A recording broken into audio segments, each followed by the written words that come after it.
and welcome to the very first World Warrior Mid-Best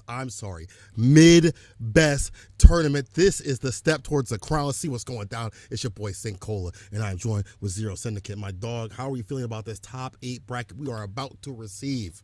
I'm feeling right at home, quite honestly, to see these players make it up to this level for the first World Warrior event for the Midwest. Like you said, it's going to be a real treat to see how this shakes down. It looks like we have 2 Manons in this bracket, though, so that's going to be very interesting to see. It's a whole new season of Street Fighter, and I didn't have on my bingo card that I'd see more Manon in Street Fighter 6, so I'm very curious to see how they play things out here. Plus, we have some great faces to look at throughout this bracket. Unfortunately, one dropping out a little bit early had an event to attend, so we're going to miss out on some matches, but there's still Capcom Pro Tour points on the line here, and that is the important part of this bracket today.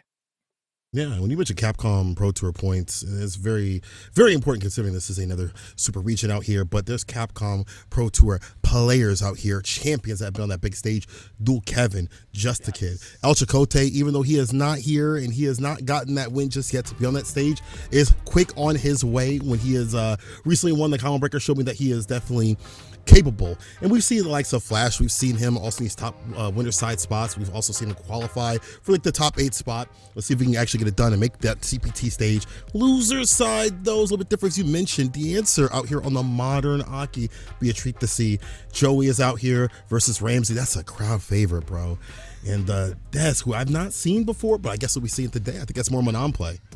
Yeah. So, like I said, a couple Manons to start things off here. But yes, RAMSEY, of course, like you said, crowd favorite around the Midwest here. Certainly draws in a crowd, especially at Combo Breaker. Every single time that RAMSEY was up on stream, we saw a massive crowd rooting RAMSEY on. For the fact that, honestly, you have Zangief, right? So, of course, you already have that crowd involved. But then also, just the caliber of player that RAMSEY is, in general, just also adds fuel to that fire. So it's certainly something to look forward to. But I believe our first set is about to be here on the way. Looks like going to be that dual Kevin up against JAK, stepping up to the plate. Kick things off on the winner's side here. These two certainly have crossed paths multiple times. Yeah, a classic matchup in the Midwest.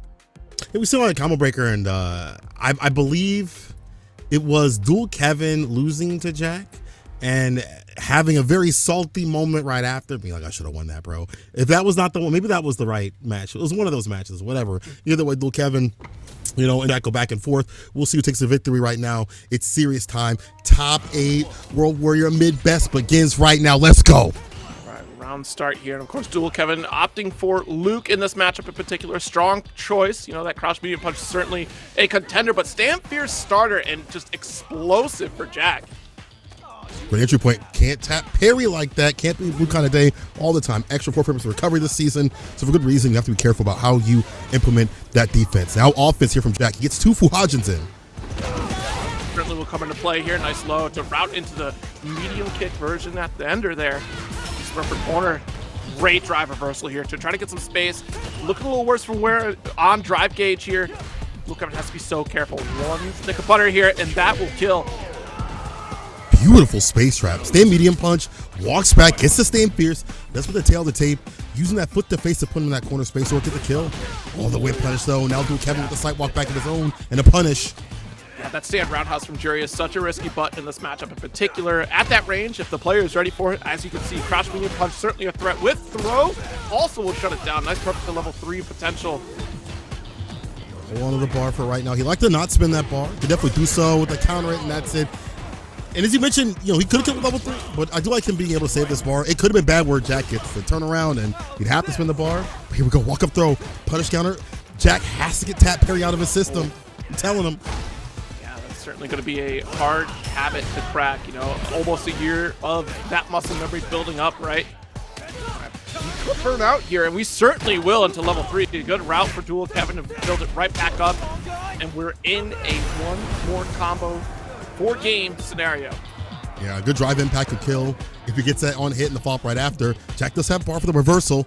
He'll be able to even spin it. Renko kicks up the after. The back dash. I think he tried to bait out the drive impact, but it was too far. The back fist don't miss, especially when you're all up in that corner. It is Dual Kevin with the first W. God damn. That is a very tragic way to go down there because he certainly had the read. It looked like that for JAK, but that backdash should have been out of range. But Yes, it's good reach from Luke here. Good, perfect carry. Luke Kevin doing fantastic. Ooh. Back throw really in the scramble situation. That was really unfortunate. Good cross cut there. Yeah, if we did not get that flip out off of pre-jump frames there from Dual Kevin, JAK would have been okay off that drive rush, but still, Dual Kevin capitalizing on the scenario. The more close range fireballs from the side of JAK, trying to claim some space of this place. It's forcing Dual Kevin these fireballs on his side of things, finds the anti-air, spins some OD, and it's one more good decision like staying fierce and a fireball to make this cat fall. It's not over though. Caught the back dash with a stand medium. Roll sequence here, the pressure starts building up. You do have that level 1, so you have to kind of be careful here depending upon your reset pressure. As Juri, good parry. Whoa! Holds it. Check over the drive reversal, really? And now you're holding all this pressure up in the corner, chipping away, and also openings could be coming through. The anti-air drops it right back down to the ground. It could be an opening at any point. JAK actually backing off to maybe just put a different sort of look on him. Go in, open him up. You have these waves with like instant overheads. No shot. That was really unfortunate. I think that moment of pause there was that crouching medium punch there from Dual Kevin in the corner. We still had some fight left in us. With that life lead, you could take chances like that because a trade will certainly go in favor for Dual Kevin. And I'm curious on the crouch fierce because, yeah, you got your anti-air, but could have done more damage with regular DP. But either way, round for Dual Kevin. Nice whiff punish here on crouch medium punch. Target combo for corner carry. With the crouching medium punch, trying to find an opening. Still bless button, still +1. The anti-air is there. He even backed up for that exact purpose. And a conversion in level 3 with the victory. Oh, there we go.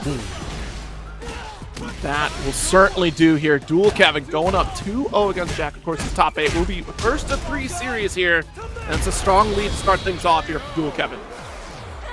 This character's so stable. I don't understand when people think that Luke has dropped drastically down the tier list. Maybe it's the Luke deniers. I don't know what it is. This character's so stable. His buttons are still good. Yes, they're scaling on crouching, medium punch, and crouch fierce, and overall in terms of damage, but he can still dump it out. He still has fantastic tools in the neutral, and this still leads towards the corner. Chaser for the OG. You're so right about this character in general. Like, those tools have not changed at all. Like, yeah, ooh. My goodness, that's unfortunate for JAK. But the tools haven't changed for all. They may have reduced that hurt box on the crouching medium punch. It's still just as effective as it was in the previous patch. Be a little bit smarter about that, you know? Yeah. Surprise, surprise. You have to think about what you put out. Ooh. Oh, good navigation around that. Avoiding the low fireball, able to kind of shut JAK down for that corner. Despite being burned out, you can still kind of send it home here. Nope, not enough to blast through the armor. Nice to stand medium kick. We've been seeing that a little bit too often. Already has like an extra frame of a startup right there with the 8 frames, so it's not as good as it was before to set up for other buttons.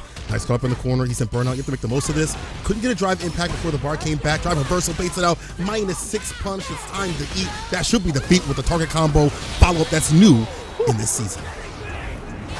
Yeah, it's so crazy that we've always had that target combo, but now we can have a reason to use it, right? Like, I've been saying all this season, just, wow, it seems like they've added a whole new toolkit, but it's always been there. Like, now we have a reason to showcase target combos across the board outside of just loot.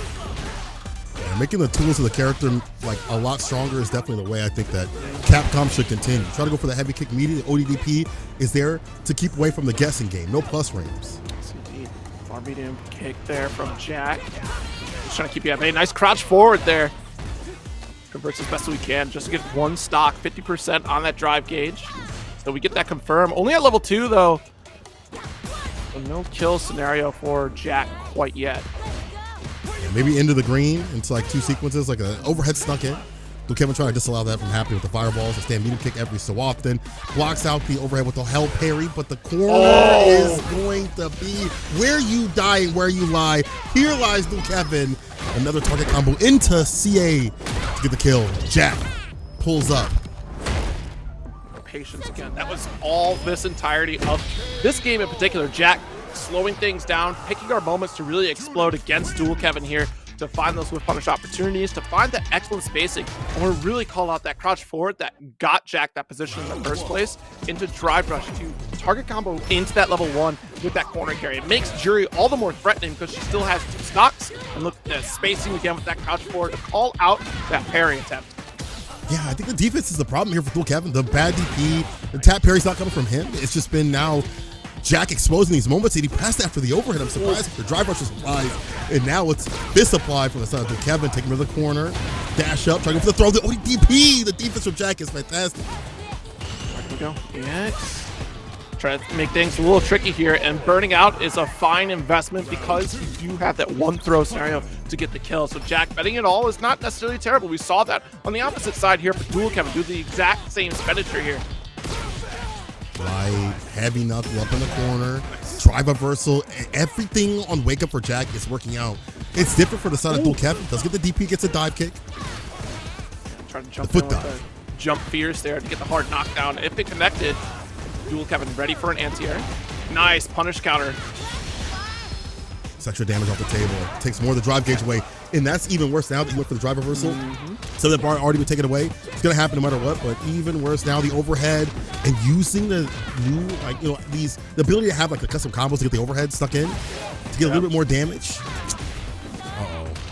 That's a nice spot to be for JAK. We're still trying to bait out a reaction from Dual Kevin, staying at that safety zone, right? The position right underneath the timer, so even if you go for a DP attempt, but that's so telegraphed. That 4 fierce, not able to get the full conversion, but this time around, Dual Kevin's not going to miss. I would hope not. I'm going to spin the level 3 just yet. I think the next sequence in level 2, it should definitely be enough if you Dual Kevin, but it's just going to be the access point. How is it going to happen? The trade. Oh, the fireball. He puts it out. Take our time here. Try to contend with some zoning, but the Sandblast is certainly going to come out on top against Juri here. The jump in, no anti-air. That was smart. He would have got clipped for doing a crouch fierce. Oh, the fireballs. You have to take these as JAK. And Dual Kevin, you do not want to be a burnout. It's Dual Kevin. He burns himself out. No super from Dual Kevin. He doesn't go for the cancel. We see that consistently, right? Drive impact against a charge up, flash knuckle. You go for the level 3. That's the prodigy. He didn't even do it. That is insane because that would have been at least a round for you here to try to keep up.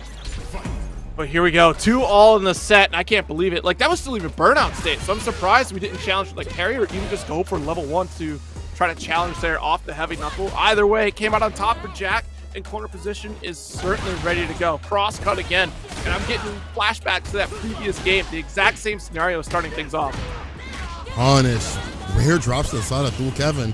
Don't usually see him like this. I mean, he doesn't usually drop in combos. Usually keeps it pretty frame tight. He plays in that lame style. He's overextending quite a bit, but let's see if it works out for him. Perfect pair on the fireball.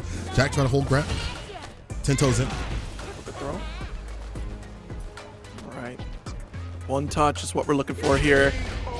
That'll do it. The crouch medium punish. I feel like Dual Kevin's getting hella frustrated right now. By the way he's playing, it's not the usual Dual Kevin we're expected to see. Walk up for a medium punch starter. Fuhajin stock up, gets a DP ender. Up in the corner is not where you want to be. Those fireballs to stand fierce. The shimmy game, super good. Look at that anti-air choice. The crouching medium punch doesn't risk it on the pinwheel. The foot dive, nice and close to the grip right after. This is getting way overwhelming right now for Dual Kevin, and JAK on the cusp of burning out, but giving enough of a breathing room here to try to recover on that drive gauge. Dual Kevin with no answer quite yet. Jump fierce is the start, but not able to convert. Get too much off of that. We'll get something off the sequence here with the throw right after, and the Oki, the Chaser, the Avenger. He's such a good follow-up, even more so this season. But JAK spinning all this bars, looking for an opening. Oh my God, if he would have got a whip punish, I would have broken my table in half. I would have hit the shine. Anti-air. Okay, scary position to be. We're buffering for super here. Because if it goes into Sandblast at this range, level 3, I believe, is close enough to hit. Nice scoop. Reversal. Yeah, look at how we're driving up the aggression here because we know we're on the cusp of victory. JAK wants to close it out, not spend any resources unless if we have to. Just in the event that maybe we drop this whole thing. Really? He drive rush right after, puts himself in burnout. He knows he's one touch away, but you have to be careful in burnout, not where you want to be all the time. JAK making a bet here. 17 seconds on the clock to dash up. 14. I mean, if you survive this next 10 seconds is great. And nice call out on the drive rush with a little bit of a backdash. You'll notice for the last few moments of that set, JAK was totally comfortable staying full screen simply because Sandblast wasn't going to reach. And it was also a bet that we're not going to spend level 1 at that full screen scenario because it's not going to get your kill. It'll certainly do chip damage, right? But it's not going to be effective chip damage that we're looking for here. And Dual Kevin wants to try to make that slow approach, but there's also the threat on the opposite side from JAK, where we have beater. You try to jump in, great. I got level 1 on deck or even level 3 anti-air, which if I want to go absolutely bonkers, spend it all, right? But it was the way that JAK was playing defense the last 2 games there is probably giving Dual Kevin that moment of pause on trying to approach from that full screen situation. I mean, honestly, I don't usually see Dual Kevin break down defense like this. Get red this continuously. Tap parry, wake up ODDP. Those are not things I usually see Dual Kevin doing, and I think that maybe lends benefit to how JAK is playing that aggression and putting him on the back foot continuously where he can't hold the ground. I mean, we know Dual Kevin is like more of a lane player. He likes to kind of get the lead and keep it. His character's tailor-made for that. We've seen it for him and other, for other players as well. Just wasn't able to do so. And JAK going in said he's like, I feel healthy. I feel prepared. They're actually sitting in, I don't know if they're still doing that now, but they were sitting in the Discord call together. So it's kind of funny to see that back and forth happen, and then they have to play each other in this first match. But JAK does move on further in the bracket. Dual Kevin will have to do a little more work. He wants to get that run back a little bit later on. He's down the loser side now, but not where you want to be. Shark Pit down at the bottom. Absolutely. So let's take a look at how this bracket is going to break down. Like we said, unfortunately, El Chocote had an event to attend, so we do have a little bit of a DQ, but still getting those points. Flash Metroid will be the one going up against JAK in winners finals here. But that loser side, you have DARKDES up against DEEANCER. The winner of that gets a ride right into loser semis. So congratulations to one of you. But that's going to be the most high octane set out of the loser side right now, because you get that jump ever closer into the top 4 territories. So that is huge, right? RAMSEY and Joey on the bottom half of that loser side here will be going up against Dual Kevin, the winner of that. So a couple Manons to deal with so far, and yet even an A.K.I to show up. So up next, it'll be RAMSEY versus Joey. It'll be Manon versus Zangief to start things off on the loser side. And that Geef is looking pretty good lately, you know?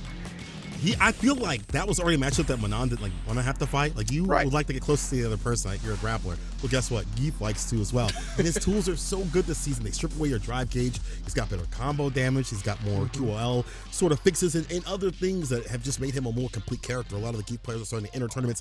You see snake highs traveling around the world. That's how you know that character must be pretty damn decent. Idazan himself, and I don't agree with this, and I know RAMSEY gonna get mad at me for even saying this. Idazan said that he thinks Geef is top 5 now. I don't agree, but I like the energy of people playing this character and feeling like he is strong. However, Joey is an absolute game. If you have to fight him in rank, this guy's doing multiple resets. He's hard to read. You fight a Manon player like Idom, it's gonna be way different than when you have to fight someone like Joey. Jeez, look at these far-reaching normals, really taking advantage of the reach that Manon has against Zangief. A little bit of an advantage, but look at this already. Quick confirm to throw. Goes for the little reset there. It does pay off. I mean, massive life lead already. I mean, you only got 1, 2 significant combos from RAMSEY here.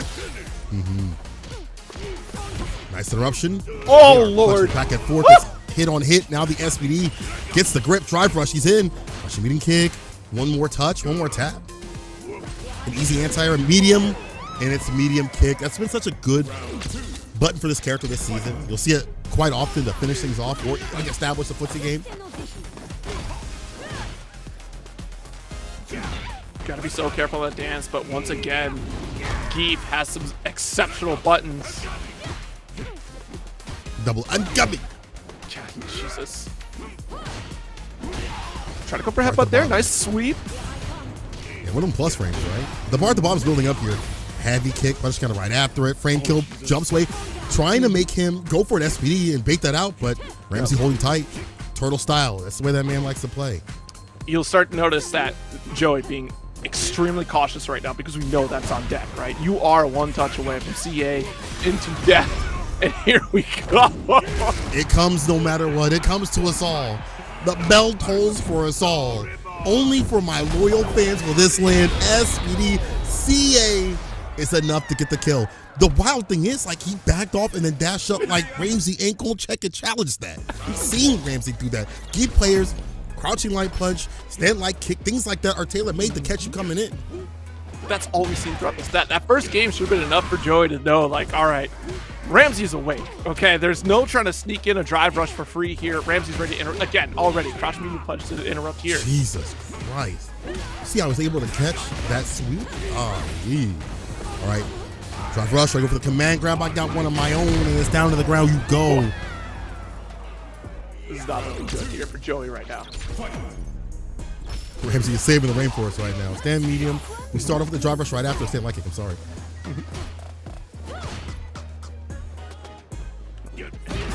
Buffering. Nice whip punish here. Good patience. Boy, drive reversal a lot coming through. Knocks him down. It's just Joey. You can see how pensive they are. They just do not want to get close to this character. SPD reads another drive rush. He has the lead in bar. Why not do it?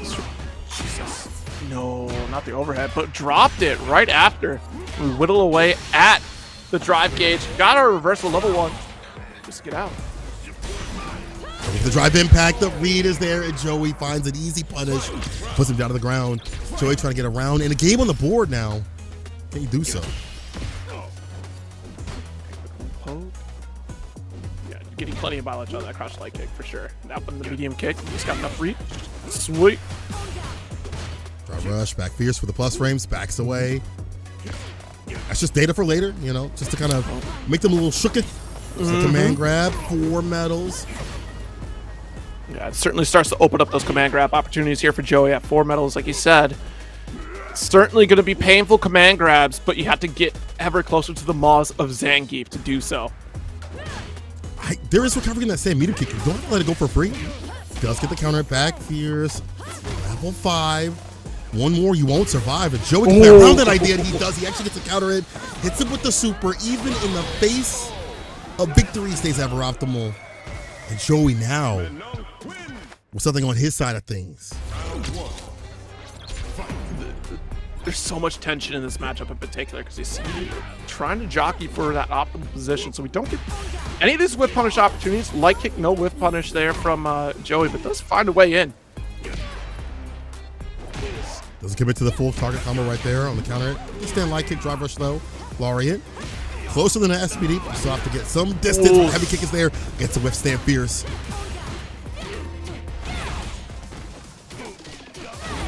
Nice. Light punch. We can end this right now if we want, we will.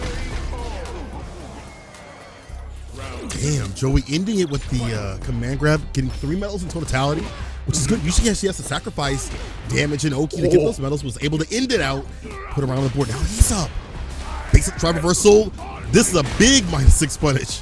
Yeah, no kidding. With that burnout as well to supplement that damage too. Hey, Lion. Headbutts are headbutts. Block, even better. Jesus. Parry, wait, bait, decimate. This is definitely intentional. And damn, Ramsey, game to game, round to round with Joey. You know, that overhead, just to get that additional follow-up after the fact. Good stuff from Ramsey.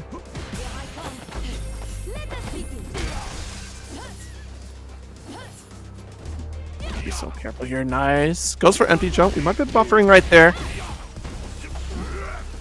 Command grab, punish counter.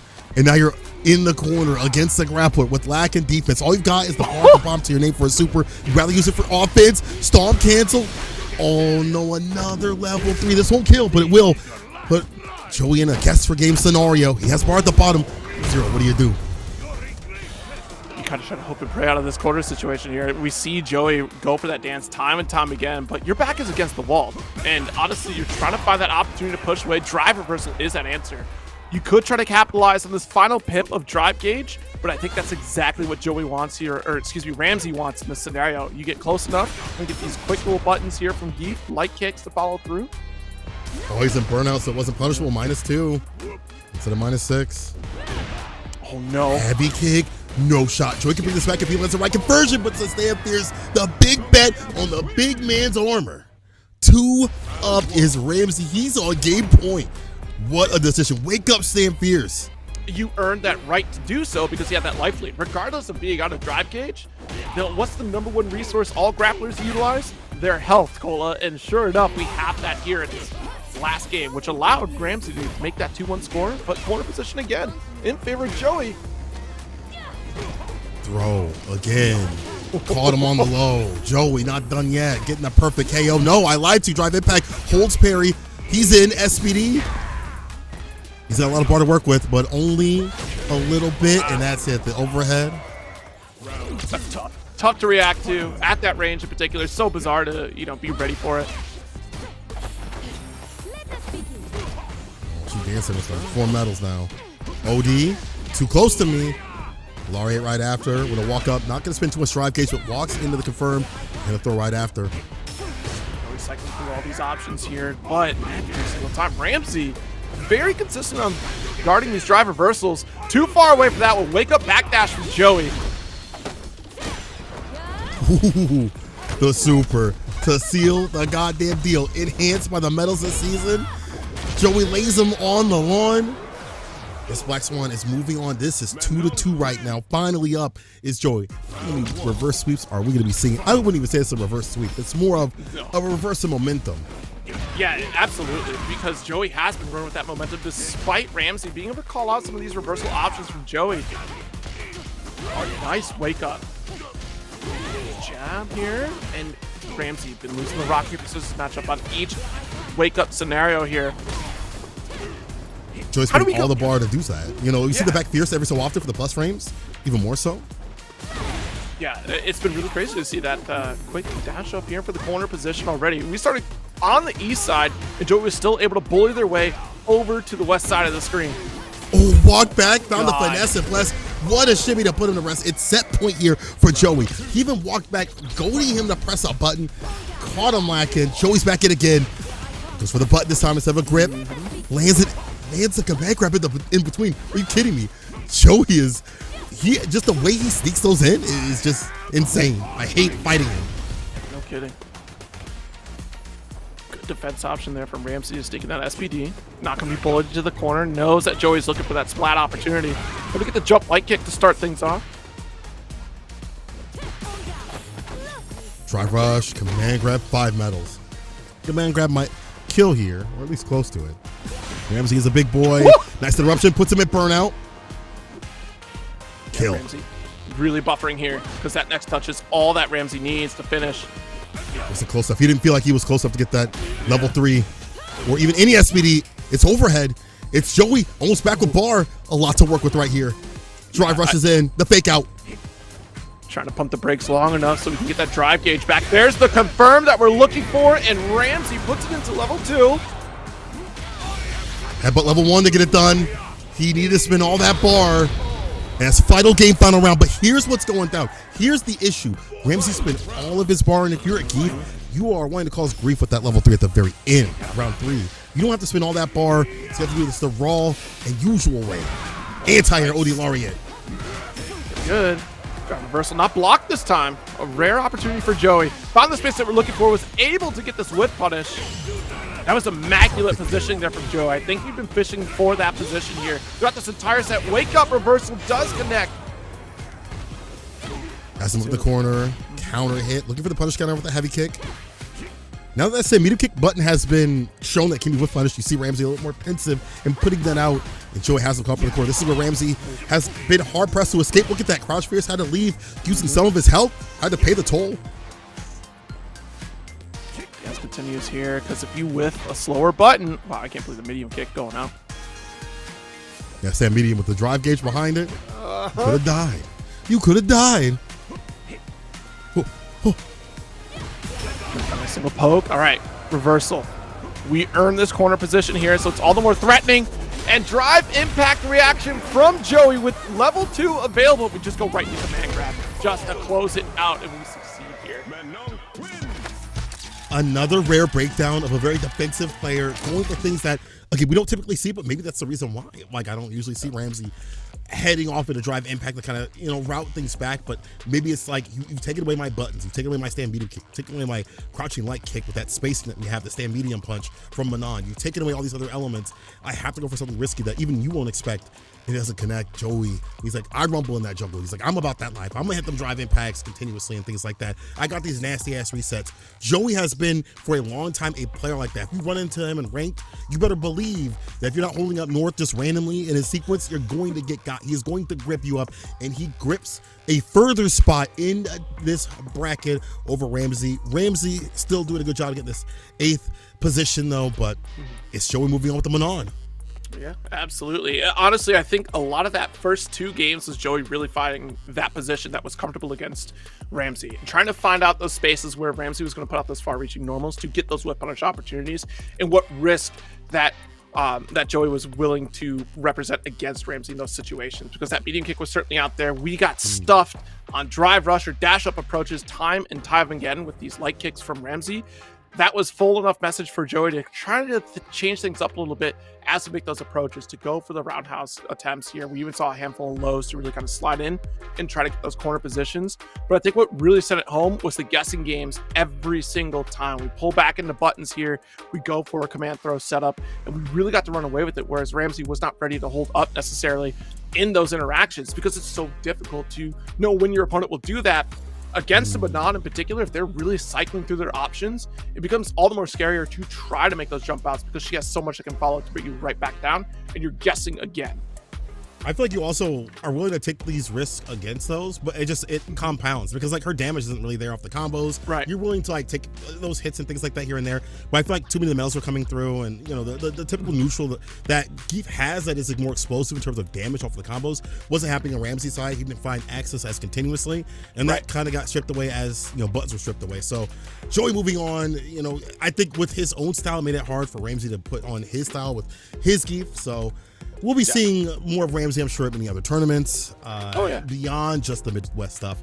But I appreciate everybody for coming through this Midwest spot on the dot. Midwest out here, baby. We saw some combo breaker. You'll see us at many more tournaments. There's Frosty Fostings. We're going to be having our locals coming back, a little bit smaller, but still out here. And we still have other places to play as well when it comes to Chicago scene. And that's just mentioning Illinois. That's just mentioning one area. Midwest has such a bustling scene when it comes to fighting games overall. We've seen it throughout the years, even more so I think with Street Fighter 6. We have a lot of champions that have come out here. Like you if you haven't come through a Midwest local, it's something amazing. You gotta come through, you gotta pull up. Absolutely. There's so many of them out there to participating. It's where so many great players have actually come from and really made the names for themselves across the globe when it comes to Street Fighter in particular here. Our next set is actually about to come up right now. DARKDES versus DEEANCER. So we do have A.K.I showing up. Modern A.K.I, no less. One more time here. A.K.I has certainly been a well-blessed character in this patch. And I'm certainly grateful, because she's a really cool design. I think some of the tools that she had weren't necessarily fleshed out enough to make her as effective as she is now. I think they've really found that perfect vision for this character in this version of the game. I thought before, like, she's a pretty strong character, but they definitely have routed it back to like what she's obviously good at. She can definitely play the footsie game. Her buttonsy sort of style can work out. But right now, it's all buttons for the start of DARKDES. I've not seen this cat except for like maybe once or twice in the early days of Street Fighter 6 on ranked, and now I'm seeing him this top spot. He is cooking up from DEEANCER, served and delivered. I think part of that scenario is that we're not quite used to getting our wake-up reversals here in terms of like wake-up drive reversal. I think that might help you out a little bit in this matchup, because universal mechanics certainly gave a lot of opportunity for A.K.I here, but DARKDES is still running that same game plan against A.K.I. You get to be a bully against her. Forward roundhouse, back to back for the plus frames. Can kicks. Trying to go for that light lash. Every so often we see that, try to get that explosion right at the like real tip where it's hard for this character to get in, but DARKDES does them on their own terms. Back fierce for the plus frames. The slight delay, strikes back with the medium, try to get the shimmy, but too far out for that medium to hit. Snake bite there. Fortunately catches the jump out, but still in a very difficult position. Both burned out. Level 3 on either side. Light into nothing. Did not have to confirm for the super. It's kind of hard to confirm off the lights unless it's like a 3-piece. No command grab, but no punish from DEEANCER. Both Ashy. Who's going to get the aloe vera first? It's actually both of them damn near at the same time. Ooh, avoids a command grab. No grip here. What is going on? The command grab for the kill. I thought they had to confirm too. I thought DEEANCER had to confirm, but I guess they dropped, and Dark was holding parry for their damn life.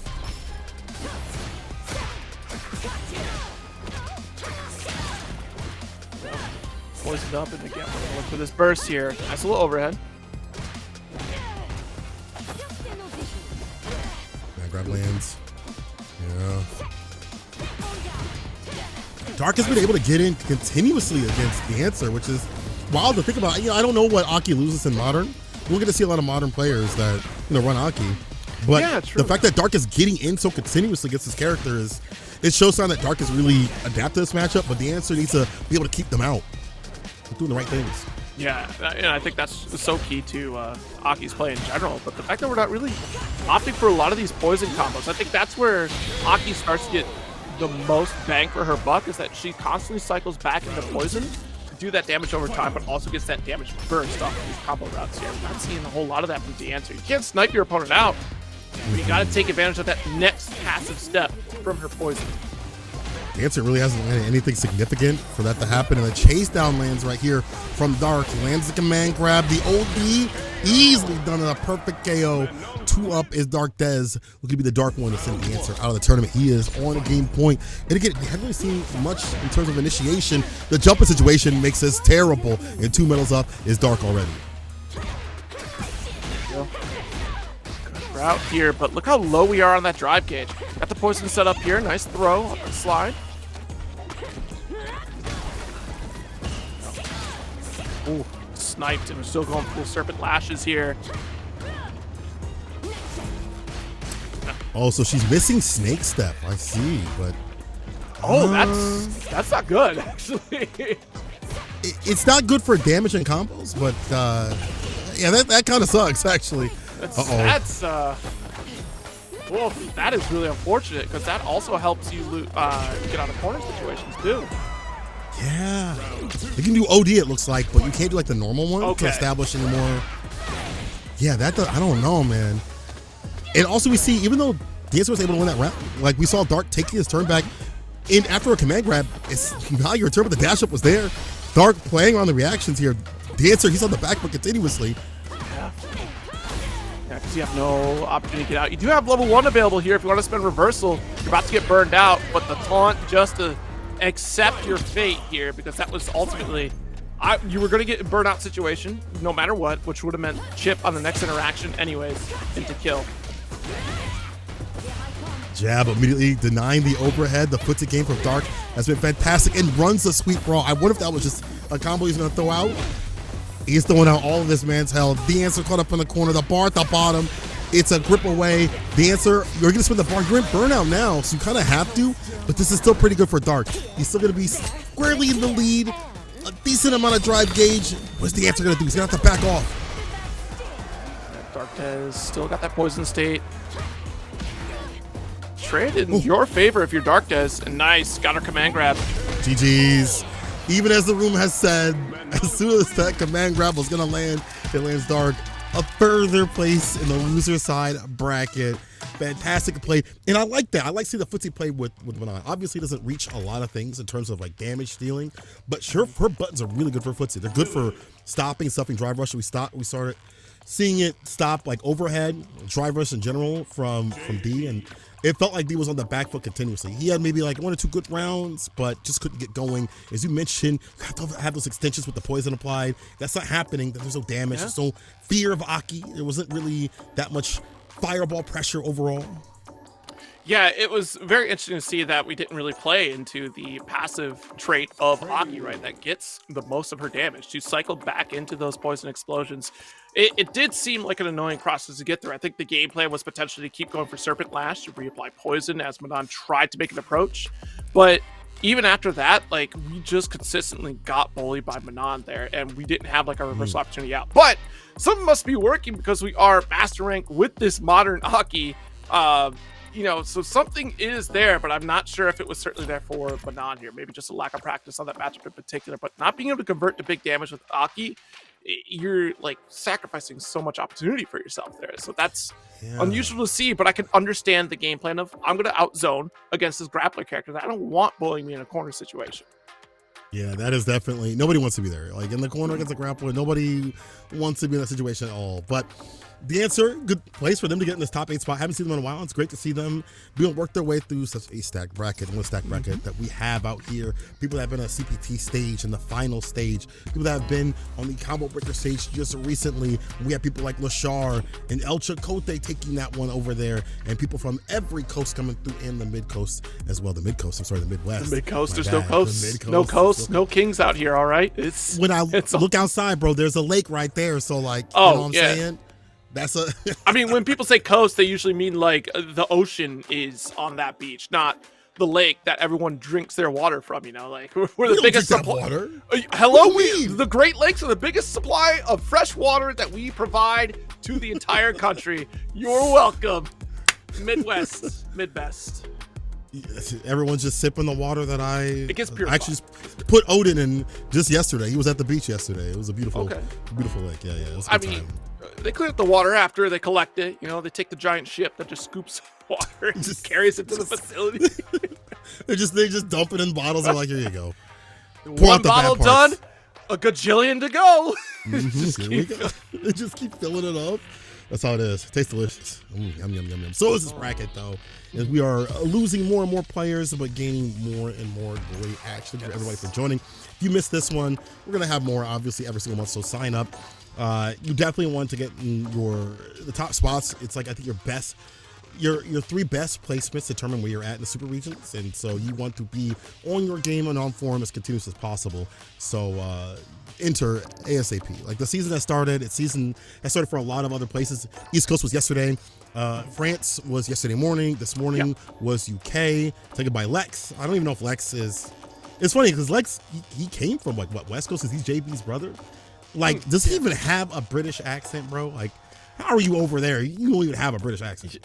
That's crazy work, Lex. It's just the environment that you grow up in. So maybe you eventually get one. Is that one of those cases where you live in the UK long enough, you then get that accent? Like if we live in New York long enough, do we get the New York accent? You just get it or do you get like a weird Frankenstein combination of like your accent and like the New York, like a Chicago accent and like the New York accent, right combined. That's probably one of the ugliest accents in the world. I can't lie. That's what I was gonna say. The Midwest accent is just we borrow from everybody else. We don't have our own accent. It's just unless you go way north up in the UP or Wisconsin, then you get that accent. But other than that, you know, we don't have one. Everybody has an accent. It's just ours is not as like, what is it called? Worldwide defined. Like, you know, like when people think of accents, they think of like New York accent, they think of British accent, they think of like Australian accent. They don't think like Chicago accent, Wisconsin accent, Milwaukee accent. But there are definitely accents. We don't have that's not a neutral accent, Tinto. If you go to some other place, they're like, you definitely sound different. We just don't have it as pronounced as like New York. It's like, so the further north you go, you get the sorry, didn't see you there. You know, like, watch out for the deer, eh? Like, that's what we get, but that's pretty close to Canada, you know? So that's not even, you know, it's... But we still have our own, goddammit. You know, we still have our own. We're real. We don't even have our own, like, slang. We borrow it from everyone else. That is not Chicago. Not Chicago, bro. Not Chicago. Hold up now. They done taken a lot from us, bro. What was the word? Well, clout was taken from us, bro. Just so clout was the Midwest. That was ours. Wow, we actually got something. Chicago thing. That's pretty good. We have a lot of stuff, bro. The Chicago's. We got Faygo. You know, Faygo's great soda. I always bring up Superman ice cream. That's ours. We got that. Wait, Superman ice cream is ours? Yeah. You can't get it beyond the Midwest. Yes. Let's go. Yeah. I talked about it when I was living in California. No one knew what I was talking about. Faygo's like a cheaper alternative of soda. I say both, guys. I'm sorry. I say soda and pop. Like, you say both? I say, yeah. I don't know. I don't know what determines whether or not I call it pop or soda. I definitely lean more on the soda side though than I do pop. So. I'm a soda person. I'll never be a pop person, and I feel like there aren't that many pop people left because they're all over the age of 65, 75. So you know, you don't say soda pop. No. Soda pop. Yeah, I don't either. I'm not from a nursing home. What? That's not a nursing home, okay? Like, you go to old people, they're like, yeah, back in my day, we used to have a little bit of pop. Tinto, you an old soul. That proves my point. Tinto, you are an old soul. That proves my point, though. Tento's an instigator. Whatever is the most popular, Tento's going opposite here. He's got to kick something off here. That's what he's doing. He's looking for the clicks, the engagement. But Tinto, he's this time though. Tinto, this time inside, you are 70-year-old man. It's always been pop. See, that's how I know you were born with an old soul. You didn't get reincarnated with something young. They gave you like an old one, bro. It's soda. Thank you. It's soda. It's soda. I want to see this in every chat.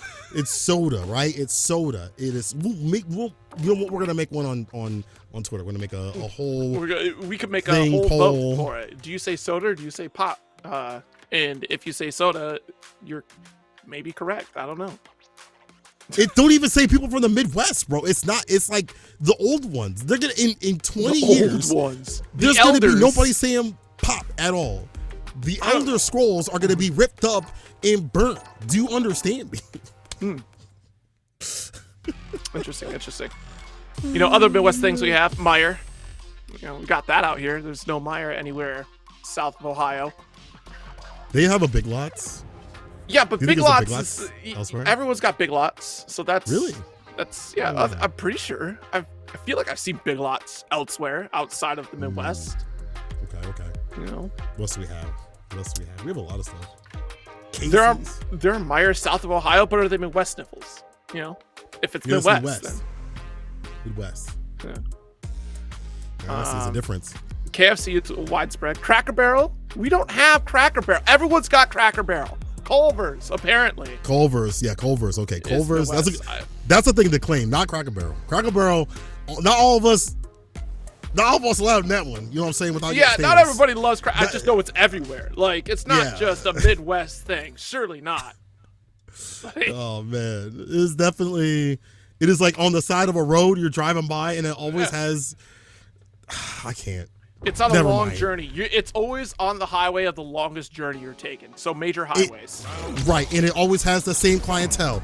Anyway, let's get into it. Dual Kevin, newly sponsored versus Joey. A classic, a tale of his time in the Midwest. He starts off with Rashid this time. I like this. I think Rashid's a good pick in this matchup. Fireball's going to be hard to read, but Joey has proven what's on paper doesn't always happen in the match. Absolutely true. Jump out, beautiful stuff here from Dual Cap to already turn the tide. So we're going to be able to get a nice little setup scenario. Frame kill opportunities here, the mix potential. I'm surprised it wasn't meaty enough.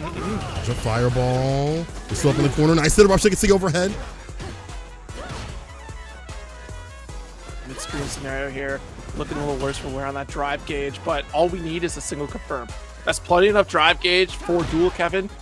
Oh, not the roundhouse though, not the roundhouse. He's gonna go for the anti-air. Surprised at ODDP. It might have worked there, but you want to be better safe than sorry when it comes to Rashid, considering his anti-air are not still the best. Spend some more bar to make sure they're decent. Overhead did not get whip punish, you lucky boy. Yeah, that could have been bad. I think we would have had a kill route right there if we would have confirmed that. There it goes.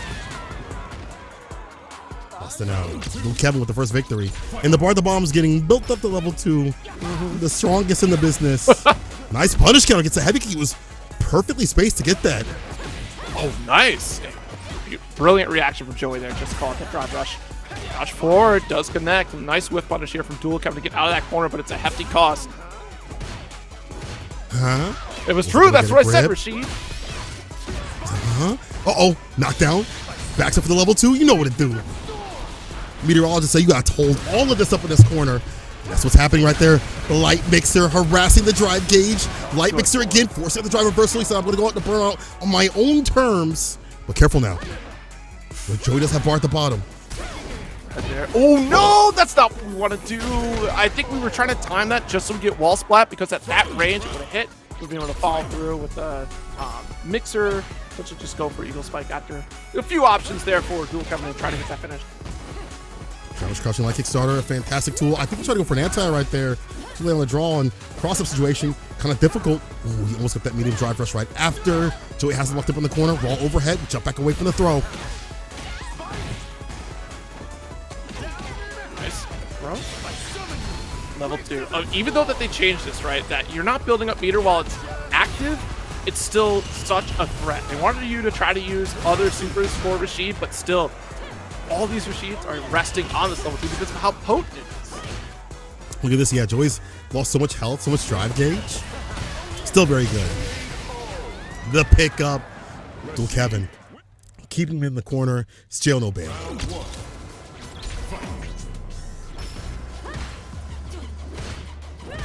So we're starting things off pretty slowly here, just like we did for Joey against RAMSEY. The caution is still there.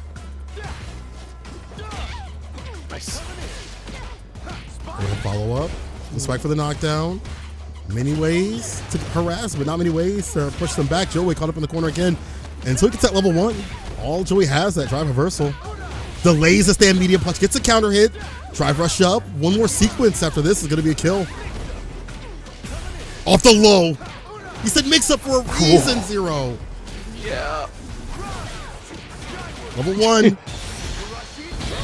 You know, this Saturday morning cartoon character, he kicks you into the sky and says, huh, you're up. Like, what? Bro, what are you, a villain? Come on. And also Looney Tunes. Goofy eye character. Dual Kevin though, very optimal. Keeping the mix up, knowing this character doesn't have that much defense. Joey can go for a super and find a gap, but there hasn't been many moments he'd like to not do that. Got hit raw, counter hit, dash up, drive rush with the button instead of a command grab. There's the second one. Or I'm sorry, on the second, running with the drive rush, use the command grab.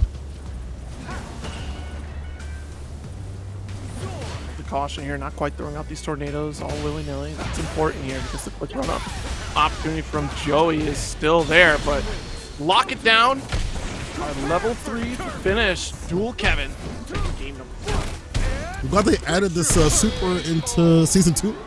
It's pretty cool that they gave Rashid another super. That's really awesome. I've seen this a handful of times, like prior to season 2. Yeah, I just think so. No, I'm fairly certain. Did I get an advanced in Street Fighter 5 season 2? No. Oh, maybe it's Street Fighter 5. Okay. Oh yeah. Little Gavin is cooking Joy up in the corner. Not be able to make the right decisions on defense. Should be able to punish that. Goes for the air-to-air. Doesn't wait for him to come down at all. The Roundhouse finds a way in to convert into this corner carry with a metal to boot. That guessing game so tricky to deal with, especially in that corner because there's so much to fear against Manon, but fully charged does get the anti-air despite trading out. Opportunity for Dual Kevin for this corner again. Take throw. Barbling up at the bottom as well. With every encounter, overhead blocks it up. There's level 2. He presses a button right after. I'm surprised Joey must have pressed the wrong one and Kevin gets it done. Because I don't think that was a meaty overhead. Or maybe it was. And just advantage was on Dual Kevin's side. Surprised that even happened. Set point. Let's crouch forward here. Just try to get that poke. No conversion quite yet. Very good. Perfect parry. Let's metal up. Damage mitigation be darned. He has him in the corner, so you can definitely express more of those command grabs. Play around that idea. Wow. No, that's a reach and a half from Dual Kevin here. So 5 stock, level 3 on both sides, but Joey certainly looking pretty with this resource advantage. Ooh, yo, check the damage. Waiting for the hit grab, so not as much as usual. Perfect parry. So he got the punish. It's Joey with the drive rush punish. On his side of things, he goes into level 3, and with those 5 medals, you get even more damage on the deck to connect. Joey, the ballerina bruiser right now. Gets the wall, no whip punish quite yet. Plus, nice low. that was such a good initiator. I kick drive rush right after it. No shot. Joey gets hit with a wake up super. It's level 2. Backdash level 2. Yes, sir. New level frame startup. There's no way Joey can deal with it at all. Just keep chipping away here. And this is actually really interesting. We're starting to see more players actually kind of go for burnout states because you could cycle. Oh, unfortunate. Cycle more damage that way just for chip out scenarios than opposed to trying to wait out the dance for them to wake up, right? But what an interrupt here from Joey. That was a very risky interrupt considering Dual Kevin had a lot of bar to spend for a drive impact scenario that could have clipped at any point and put him into that kill range. Joey routing it back, and again, it's more the way that Joey is playing than it is like Manon as a character. He is taking plus frames sometimes. He's taking turns when he shouldn't, and it's working out for him. See if he can continue to work. Yes, beautiful little shimmy right there from Dual Kevin. Just goes for jab. Kept it simple, not going for the meaty overhead. Just wanted to make darn sure we could get around.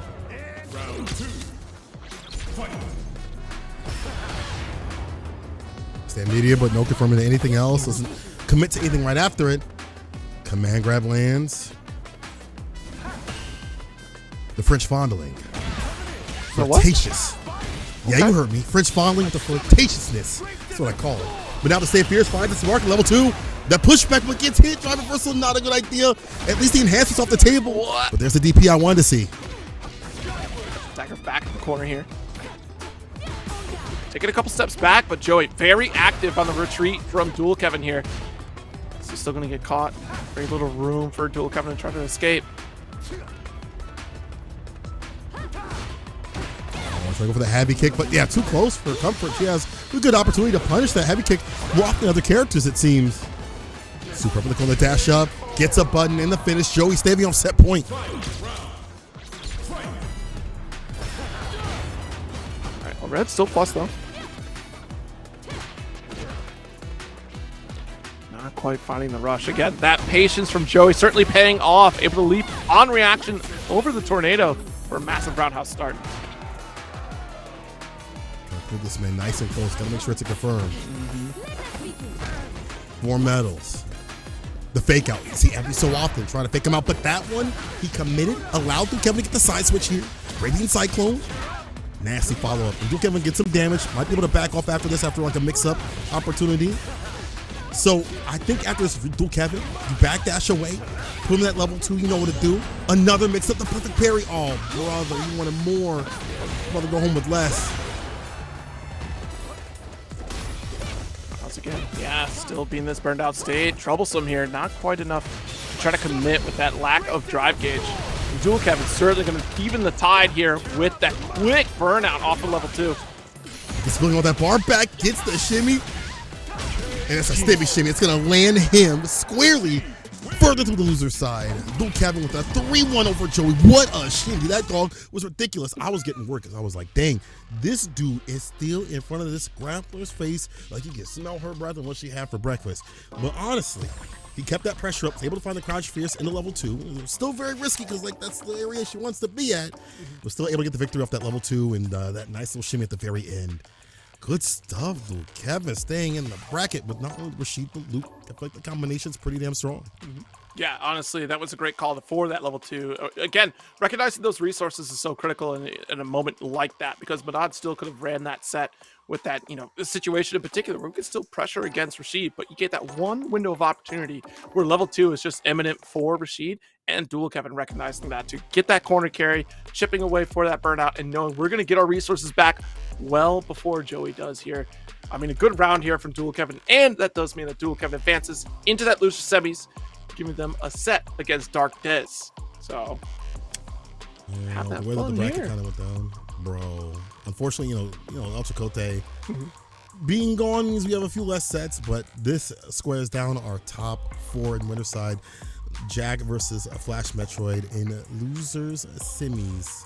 It is DARKDES and Dual Kevin, as you mentioned. And of course, loser of winter finals is going to go down to losers finals to fight out the winner between those two. Y'all see what it do up on this screen. We've seen JAK in these winter finals positions, but we've also seen Flash up there too as well. Let's see if either one can clutch it out and not have to go down in the darkness of loser side, the dungeon of loser side. DARKDES definitely making a statement with that Manon. As chat has mentioned, there's a lot of Manons out here. Is there not? It's insane. Like, I mean, I guess this is maybe the health of the game itself, right? That this is one of those characters that was kind of struggling a little bit here. I've seen a couple guides been popping up on, look, these are new changes from Manon. These are new things to kind of look forward to for this character coming into this season. So it's going to be very interesting to see how it plays out. I mean, I think IDOM just recently released a video about Manon, if I'm not mistaken, too, of the new changes and what that actually means for the character. So certainly to take a moment to sit down and watch that one in particular. But in this matchup coming up next with JAK and Flash Metroid, Blanca versus Juri, I don't think it's really changed all that much in terms of matchup for those two characters. Like, sure, Juri got some new tools to help her out a little bit, but at the end of the day, Blanca's still going to be able to lock down pretty well against Juri here. And, some of these Rainbow Balls certainly get a little tricky to deal with as Juri. Yeah, you do have the pinwheel. It's a really good anti-air, I think, overall, but you have to be on point with that. Crouch Fierce is good, but at certain ranges could be baited out. And Flash himself plays more like that footsie-based sort of style. We definitely see Flash, year after year, and no matter what games that he plays, is more about the footsie play. In fact, when Blanca was announced to get the nerfs that he had, he was like, I'm fine with this. They buffed the footsie part of the character to have more like a safe chop setup in the mid-screen. He didn't feel like the character got that nerfed at all because he doesn't really use Blanca Chan like that. Like, he has mix-ups, but he's not focused on that. And he still feels the character strong. So does Bernardi, and so do many other Blanca players. I think after the initial first week, you're like, you know what? It's not so bad. And we've seen this character still enter people's top spots. Yeah, absolutely. I think the problems that you run into with Juri in this matchup is the lack of invulnerability on her light pinwheel, right? So that does give a lot of free reign for Blanca to try to make that charge in there.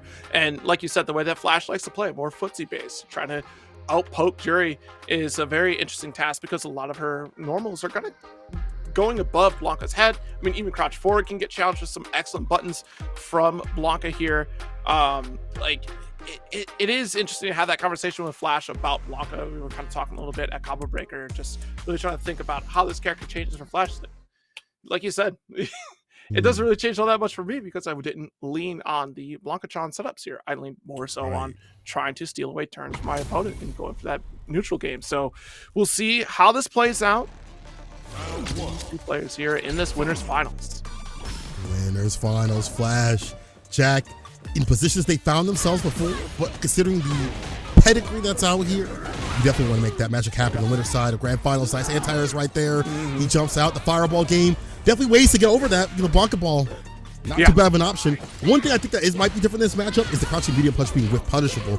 That may help out Jak, so maybe lessen the economy of crouching medium punch overall if you're Flash. I think we tried to start up a DP right there, but mistimed it, so we got blown up by Blanca ball. Ooh, trying to steal away that trade. Nice. Big bait. Kill off of this. Yes, Jak ready with it on the ODDP. It's hard to read when Flash is going to go for ODDPs. I don't think he really does the reversals as often as many others. So good read right there for Jak. Roundhouse there. Not quick enough to get the punish. Block a nail. Does it again. It's that reach. You're not expecting it here and not ready to block in time for it because you have to worry about slide even. Like, that's also a threat as you get ever closer to Blanca. Nice. Off falls the fireball. Big conversion off of this. Jak is so ready. Saw the fireball hit. Got to follow up right after. Fuhaji in the middle of that sequence. Ooh. Perfect parry. And this is where we're starting to see that at the end of our block strings going into parry really pay off. We saw a ton of that against dual Kevin earlier and still back to that reverse turnaround, but coming off the spades against Flash, we do have level 3. Seal the deal right here. You know, the Foot Clan lands himself a big game. And I gotta wonder, because Flash plays a lot of characters, if he's going to be switching it up or if he's going to be sticking with Blanca throughout the entirety. Saw it level up, it was the modern Chun-Li. But now I guess it's going to be Blanca. Still. A whole new season, maybe a whole new flair for Blanca, a whole new experiences to explore. What a punish counter though, excuse me. Raj and Saki up in the corner again. Not where you want to be. Go up the fireball. Try to go for the stand fierce. Interrupted. The poke tool here from Flash. Yeah, he's trying to find way outside the corner. But Jak is the warden. Plus. Ooh, follow up there. Just goes for the stance. Interruption on the Renko kicks. The air there right there. Plus frames for the back medium kick. Still, Jak bursts himself out just to get himself back on the board. The air Blanca ball, the drive impact immediately sets out the Blanca pin to land. So there's more scaling on this sucker in the other sequence. It's blocked, bro. It's blocked, bro. Just take the throw. Please. Just take the throw. Just take the throw. Just simply take the throw. Nice conversion here. Puts you right back on top of Blanca-Chan. You also have the safety net of electricity here. You can go for this level 2 install. The throw puts him right squarely up in the corner. Drive rush the fake out. Try to bait out a DP. The air drops right back down on the ground. He gets up off the level 2. Enhanced Blanca ball. And level 1 to get the kill. And a perfect right back at him. What a rebuttal. What a return we see. I love the fact that he was like, hey man, you hit me with the perfect to end things off. I'm going to get it back in blood. I think that was a brilliant setup too, right after converting that Blanca ball in the air to at least get that knockdown right on top of Blanca-Chan, because it adds that mental stack for Jak on wake up there. Like, how am I going to defend against this next onslaught? And that's the throw, right? Like we said, kind of just take the throw, but that does mean that Flash gets another opportunity to apply offensive pressure. Ball will get jabbed out. Throw from Jak. Uh-oh, there's that DP whiffing, as you mentioned. He on point with it. The variance that we've seen from Flashback 3 to read what's going to be happening. OD jumps away from the plus strength throw. Perfect parry. He saw the nails up in the air, denied that, and now applying the DP. Jeez, EX ball. Yeah, you can't be throwing these low fireballs against Blanka like that. We do have the opportunity to go right for that EX ball. It's one of those moments where like your comfortability is like that fireball to send that out like on the ground to stop him. But he's again over with the Blanka ball continuously. Has been so difficult here for JAK. Initiate anything. Pass round. Ooh. Wait. Scared. There we go. Forward fierce. Side switch from the back door. It's not Domino's. Don't open up. I'm home. Pulls up the level 2. Blanka chain overhead. Try reversal. Baits it out. -6 punish. You're dead. Jeez. It's so tricky, like I said, for Juri to get out of some of these pressure sequences here. Like, yeah, you could go for OD DP. We saw that one DP whiff entirely because of the jump arc of Blanka, a little bit tricky to try to anti-air there. Sometimes to just go for air-to-airs. That helps. Air throw, right? Also another option for Juri. But still, in the heat of the moment, it's certainly difficult across the board to try to make those interactions happen. Okay, the reactions are on point for JAK. The DP that Blanka ball and gets a drive rush overhead. Perfect parry to route things back in the side switch here from Flash. And again, you mentioned it's like a footsie-based player, but like use things that you don't expect. Like the side switch right there was really good at the positional advantage. Oh no. I'll set up that time, but closer to the corner, so that's still positive for Flash.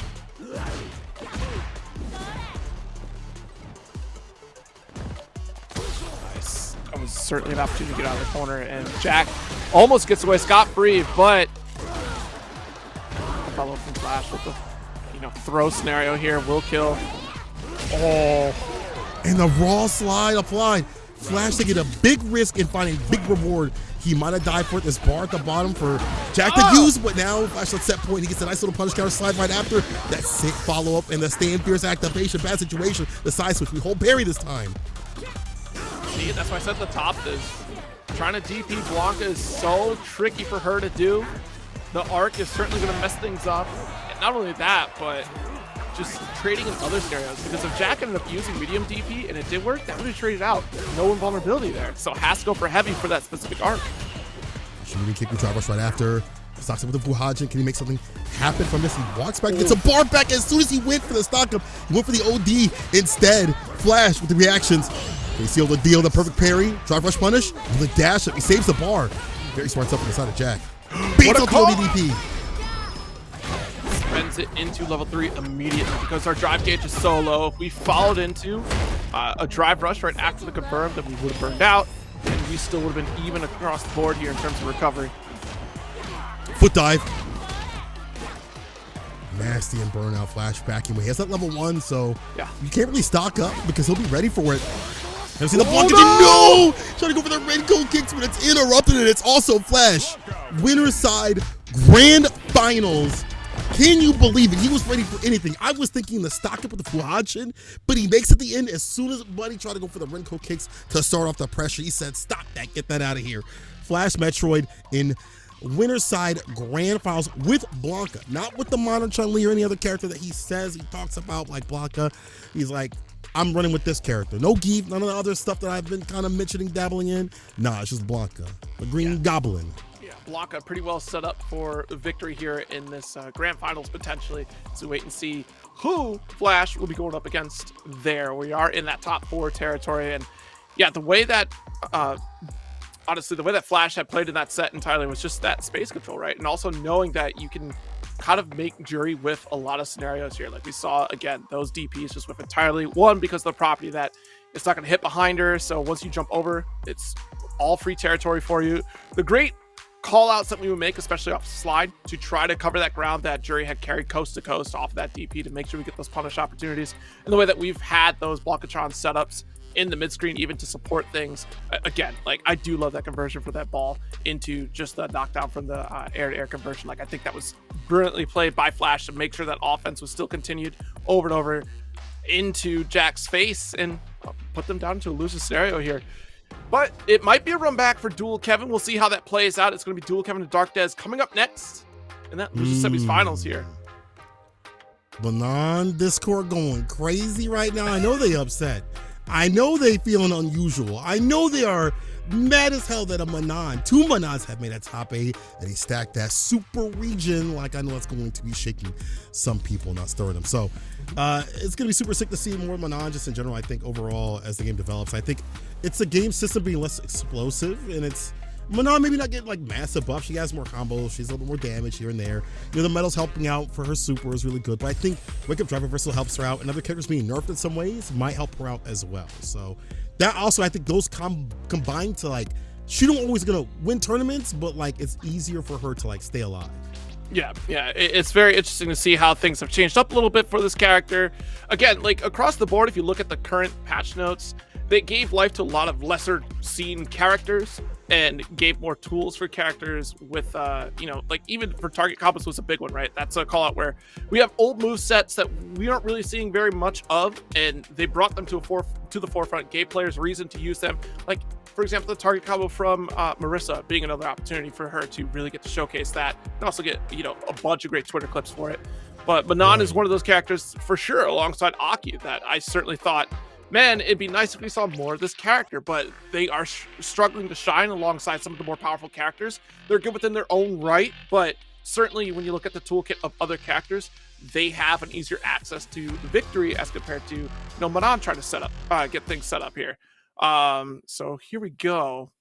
Our next set here with that Manon to show things up here. And Dual Kevin going through Manon Gauntlet in this top 8. Yeah, with a character that I think does really well. We talked about how she doesn't have that good defense in the corner. Reversal button's definitely going to be the way to play.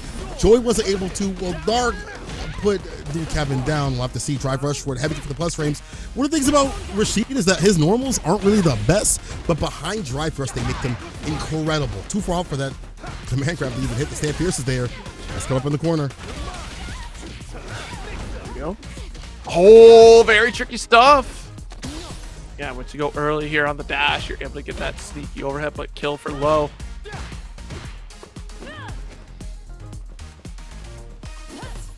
Neutral game. Ooh, the fake out, bro. You might get caught. There's a little bit of recovery in there, I feel. It's dangerous, but it's super dangerous right now up in the corner.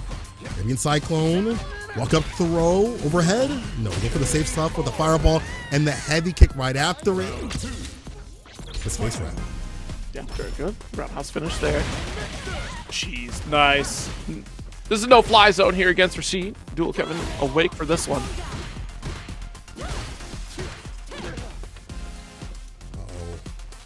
DARKDES starting to walk Dual Kevin down with buttons every so often. Lands a command grab, 2 medals. Could be racking up some damage if he's able to win another one. He does. That's 3. Tension is certainly mounting here for Dual Kevin. Nice overhead. Wants at the overhead. Good challenge here with the stand punch here. Light punch. I was crushing my kick as an initiator. When you're that close, it's very smart to do. The command grab. I knew it. So did Dual Kevin. He holds north and not goes south. Gets the level 3 off. If it's not victory, you're sure as hell dead right after, because that is burnout. It is a one-touch scenario. The Eagle Spike, jump in, no fireball, safe solid stuff. Yeah, run. There it is. He needed one more, and he calculated that way better. Very smart. Fireball into Eagle Spike. And I do really appreciate that Dual Kevin took a moment to retreat, to respect the amount of resources that DARKDES had, because CA was on deck. I mean, it could have been a wake up level 1, or level 2 rather. Either one would have worked out there, but Dual Kevin taking a moment of pause here to give room to allow for that Eagle Spike to finish as we go into this game too. Back fierce, command grab lands. That's 3 medals here for Des. He's able to get quite a few medals off, but it's just being able to get more command grabs after that or exercise the fear around that has been difficult. We're out of there. Back to mid-screen. Right back in with a drive rush medium starter. Medium mixer. Overhead? No, the frame kill is here. Crouching medium kick. Shimmy again. Dual Kevin really trying to fish for a reaction from DARKDES as we try to whittle away on the drive gauge. Honestly, I would not be surprised if DARKDES just took a hit in that scenario just to avoid the burnout situation. I don't know if he can parry it that much. Back dashes away, finds a stand fierce, gets a level 2 off, wants to make this an easy victory, kicks it at him. It's one more touch scenario. Backs away, crouch to kick. It is DARKDES was so ready for it. I also want to point out, we tried to go for that command grab in case of dual Kevin tried to dash through the tornado. It was so preemptive. And a nice little call out from DARKDES, but it opened up an opportunity for dual Kevin here. I like to space himself out for that heavy mixer anti-air, but we're up with the super.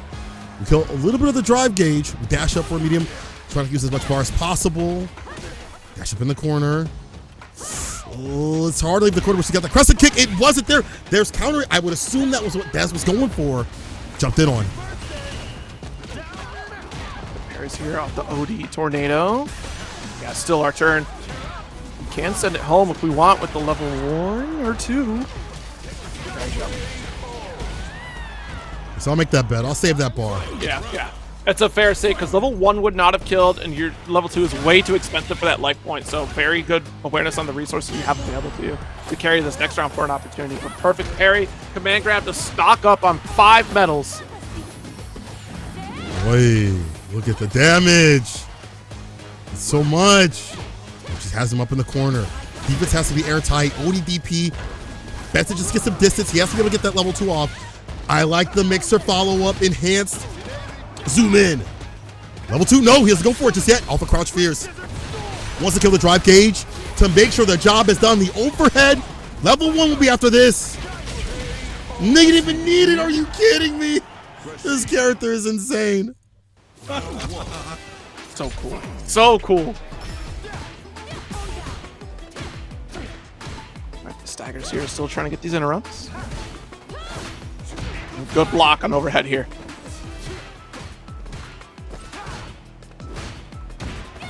Grasping that drop gauge with stand fierce, the bigger buttons.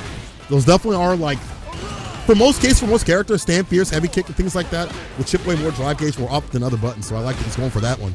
Uh-oh, give it the throw. Now you're up in the corner, Dez. But ride that momentum. Immediate back dash 0. Ooh.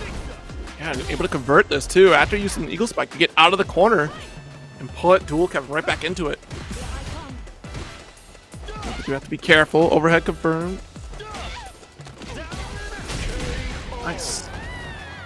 Definitely down and out. DARKDES might be down and out after this. Dual Kevin already revved up from fighting one Manon. And one thing I want to see from Dark, honestly, is more perfect parry. If you could find the sequencing, that's been a big thing that I watch other Manon players do to route things back against the better normals that other characters present. You have to go for the perfect parry, especially against a Radiant Cyclone when it's fake. But here's OD every so often from the side of Dual Kevin. He's up in the corner. We hold parry this time, but I don't know. That drive gauge not looking so healthy. Yeah, opened up finally here. It's been so interesting throughout this set. Dual Kevin's just been going for overhead so consistently. And to your point, we've not seen any quick interrupts there from DARKDES. We've just been letting them rock. I mean, granted, you block them and it's your turn after, but... God, dead? Yes. No. Is it perfect parry? Back throw Chicago punch for that positional advantage. That's a command grab. But if you're Kevin, you're chilling. It's one touch. You're big chilling. You'll take this. You won't die from this next interaction. It's one more though. It does immediately after the sequence. Just getting you very close to your drive gauge. We will build it up right after this. Drive Russian medium. Back fierce. It's a decision. Wake up drive reversal. It's one more touch. It's an OD fireball. He spins through and it's a punish. It was a bait the entire time. He stays fine. And at that distance, what could you really do? You're going to hit with Eagle Spike to chip him out. The OD fireball was going to bait him out regardless. He got chipped through, had to spin through. And at that distance, it's slapping away. How can he slap? Damn. That's still reminiscent of that first game, right? Where we were almost in that exact scenario. But the tide was, it was very similar in terms of resources because both sides were burned out. One touch scenario on either side where DARKDES actually had full meter available to make that turnaround real quick and go for a kill. So good awareness from Dual Kevin again to make those opportunities to back off, to see what reaction we're going to get from DARKDES, if anything, but put yourself in a very difficult situation to react when we can go for those Eagle Spike finishes there. Fantastic stuff. That's what I like to see, like these situations where like you set yourself up for success, where she's able to do that and he's very capable of taking away your drive gauge, where you can't really do much. Like there's nothing that Des could do. Like he's gonna hit with the OD fireball, had to spin through, but at that distance you're gonna just die. Then Light Punch has a lot of range on it, and you know, Kevin knew that. Now he knows that he is moving on in the bracket, and so are we. That's gonna be Dual Kevin versus JAK, running back, and the winner of that's gonna be fighting Flash Metroid, who, you know, has a variety of characters, but I think it's been sticking with the Blanca has been the most important thing. This dude, as I didn't really note this before, but it's already been noted in the chat. He's been playing Blanca for years. He's already been playing that character even when 6. Let's take a look at the bracket though. Zero, run me through what has occurred so far. Absolutely. Yeah, so like you said, we're going back to a run back here with JAK Dual Kevin. It was 3-2 set reverse sweep, I believe, if I'm not mistaken, for JAK to turn the tide against Dual Kevin here. So, I mean, essentially, Dual Kevin now fully warmed up. I'm curious to see if we go right back to Luke for this set, or if we stick with Rashid, which I think, honestly, it's going to be far more difficult for Juri to handle.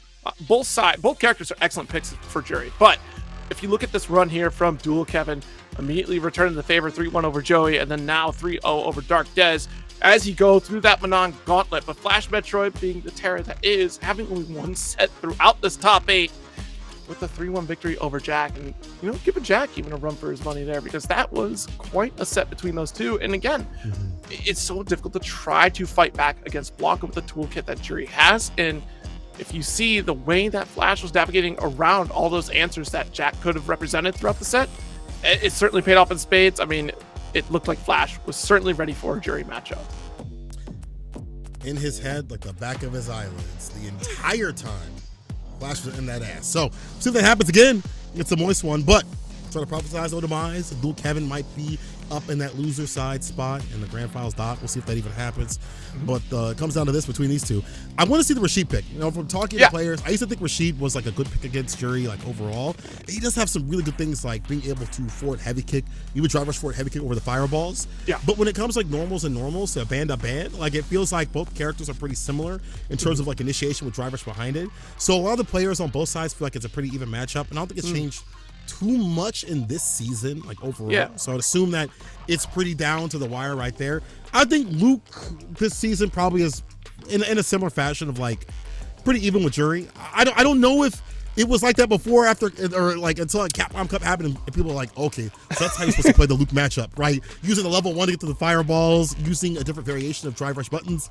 So I think that's also still even, maybe a little bit harder for Luke this season, but I still think it's probably the 5-5 sort of thing. But if I am Dual Kevin, I think it's time to go Rashid, my boy.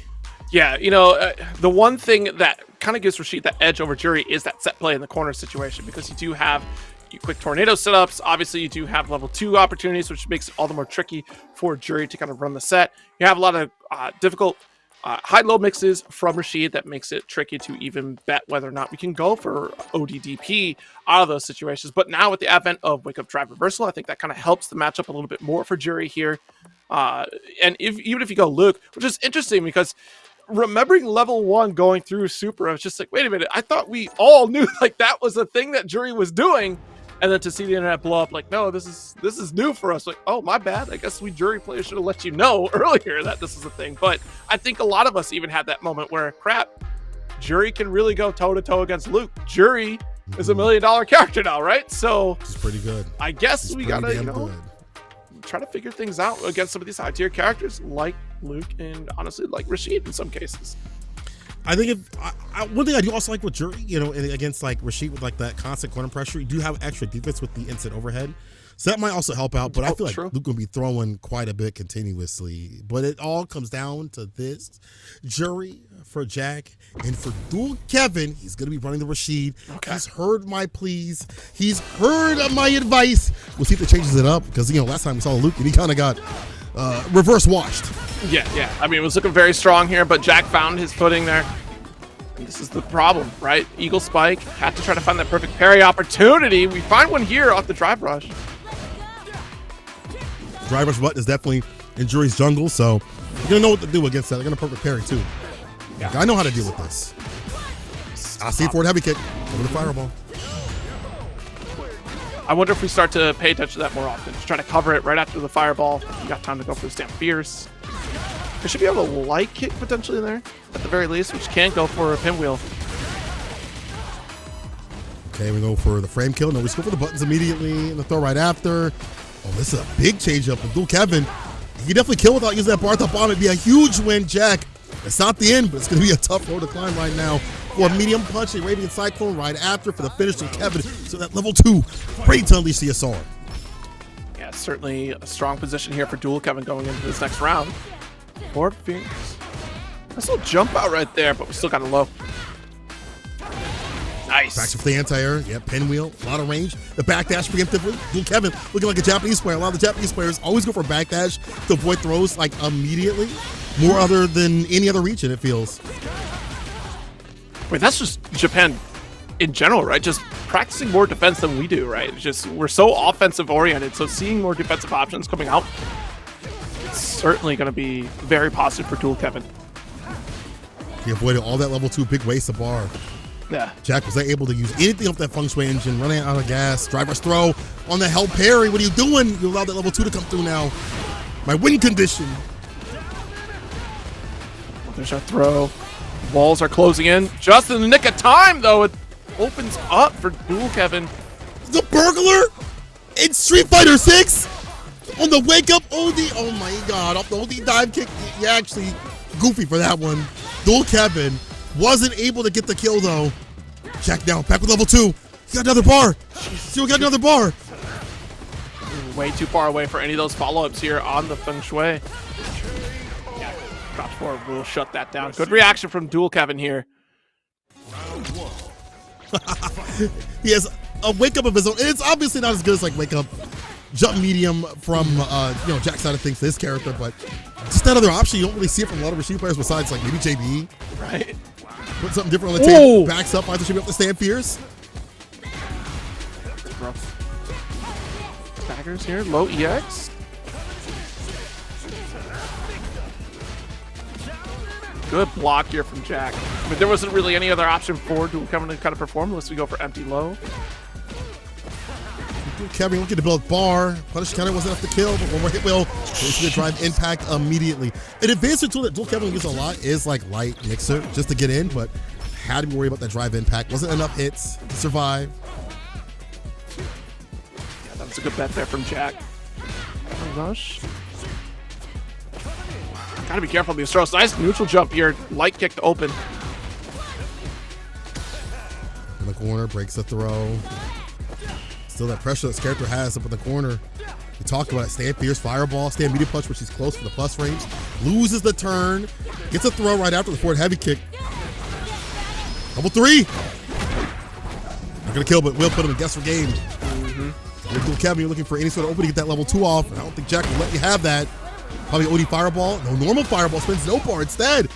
Puts it in the string and the walk up throw. It's clean. Perfect. That's not a JAK. That was super smart. Save the bar for the follow up. I like that. Well played. Well played here.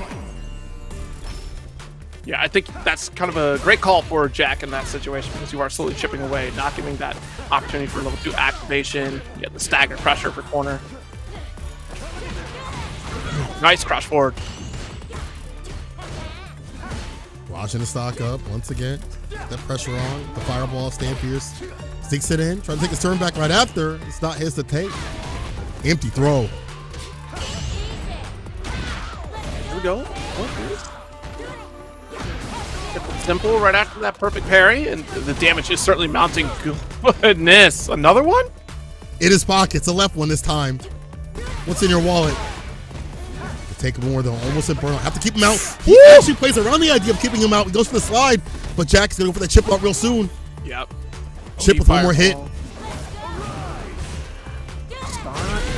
Yeah. Dual Kevin almost got out. Like that was almost the right answer for Dual Kevin, if that was the right answer. Just the tip of the strong version of the Feng Shui spin. Tip of the grippers, instant overhead. We talked about that. The jump, medium punch, OD. That's such a great wake up option against damn near anything when it comes to throw. And Dual Kevin's been going for a lot. The anti with the crouch fierce locks him right back down to the ground. Still caught up in the corner, and JAK has level 3s that spin it here. With all the drive gauge off the target combo, another level 3 for the victory. JAK up 2. Will he double jeopardy? Another one of his fathers, that is Dual Kevin. Another one? How many fathers has JAK buried? He's got 5. He's got 4 to 5, I think he's got. It's me, Ramsey, Dual Kevin. I think Zach also. A lot of fathers, but looking like Lil Kevin might become the son. I can't lie. Yes, Don't get mad at me, Kev. Don't get mad at me for that one, Kev.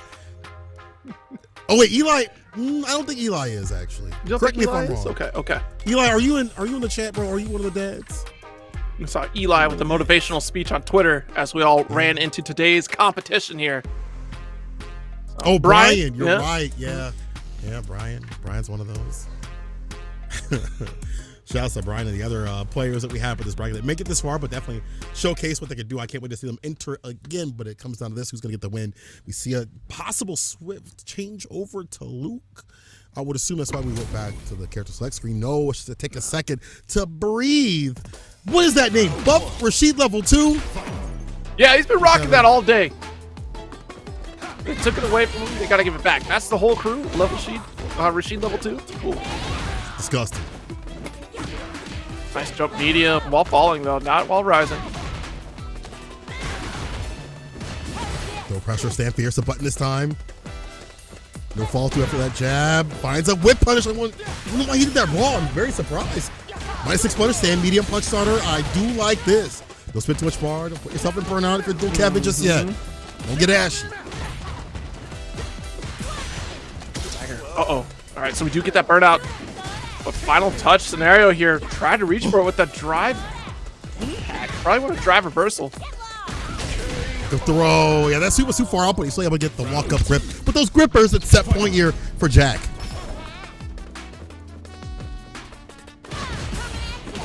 No, overhead this time around. Yeah. That's how you know JAK is in his bag, man. Like when he sticks on the overhead. The roundhouse to start. Crazy. There we go. Punish counter with that throw. Level 2 opportunity here to lock for this corner and potentially get this burnout. Oh, crouch forward. Let's go. He burns him out. OD follow up for a medium punch. Goes for the football combo. Tries to go for the meaty crouching medium punch. JAK spins his bar. But that's kind of a benefit here for Lil Kevin. He does get some bar off the table here. But now it might not be so beneficial. Level 2 could be coming through. Custom combos all damn day. What happened? We could get our bar back here at the very least. Nice trade. Jump in roundhouse. No way. He jumped in. He called up the OD fireball. Finds a fall in the same way that he died in the last game. It's the same way that he goes out of the tournament. JAK hits him with the target combo on the market at level 3. Standing on 10 toes as JAK as he moves on to the bracket. Double jeopardy. Lil Kevin. Oh my goodness. That is too funny. I mean, right off the EX Fireball, like we were so committed to the run-in from Dual Kevin here that gave ample opportunity for JAK to go for the jump. I'm surprised we didn't get a spinning mixer. Maybe we were just already committed to a different button off the jump roundhouse. But JAK being able to clutch it out that way, recognizing the clash scenario. I don't think Dual Kevin was expecting the EX Fireball to hit there, honestly. Like, I probably thought we were just going to go for a jump over the Fireball without spending anything. Damn.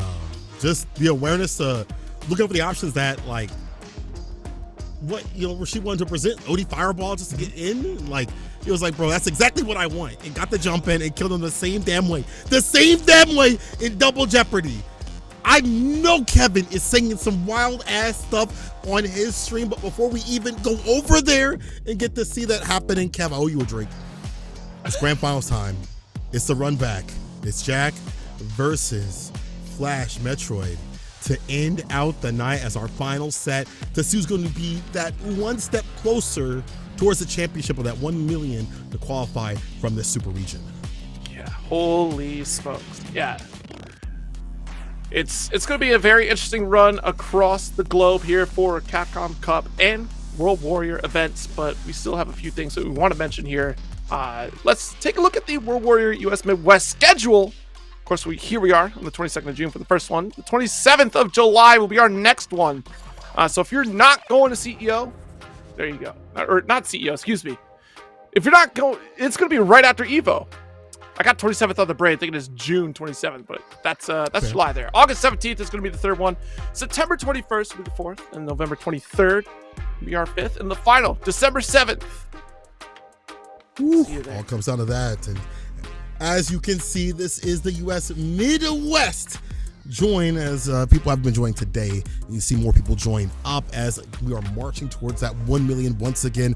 Eventually, as you see, Bison will be legal. So if you're a Bison head, A.K.I. Alpha B, see you up in the chat every so often. It's time for you to pull up and show out, but it's time to show out the very last match here. Again, Flash beat the dog water out of JAK. Shout out to my boy Rob TV on that one. We'll see if he can get his lick back. Yes, indeed. Because I'm laughing because every time I hear Bison, I think about Guile. Just scream, Bison! Bison! Hopefully people say that about Bison when he dropped. Like, they get so mad, they're like, Bison! Bison! I pray, bro. I pray. But here we go. Grand finals of our very first mid-best U.S. tournament right here. World Warrior Edition. Now listen, it's going to be a sick one. Flash versus JAK. Let's go. See how it turns around. Now that JAK is looking warmed up here. We even got a better score up against Duel Kevin here for his finals. Let's see if we can turn the tide. Yo, run up!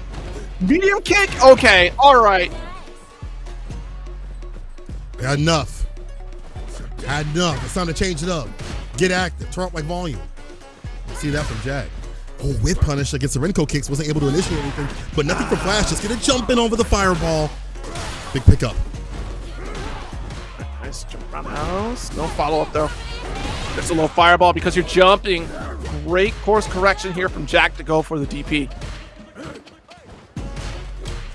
Watch the structure of buttons from the side of Flash. Some of those are with punishable. They have recovery on them. JAK is getting pieced up, electricity eating through the drive kick. He spins some of his, though, and activates level 2. Fair activation, but you didn't have anything that we could kill off of, and certainly didn't want to go into a burnout state, but Flash is comfortable doing so, especially when you look at the fact that we have a sliver of health left here for JAK.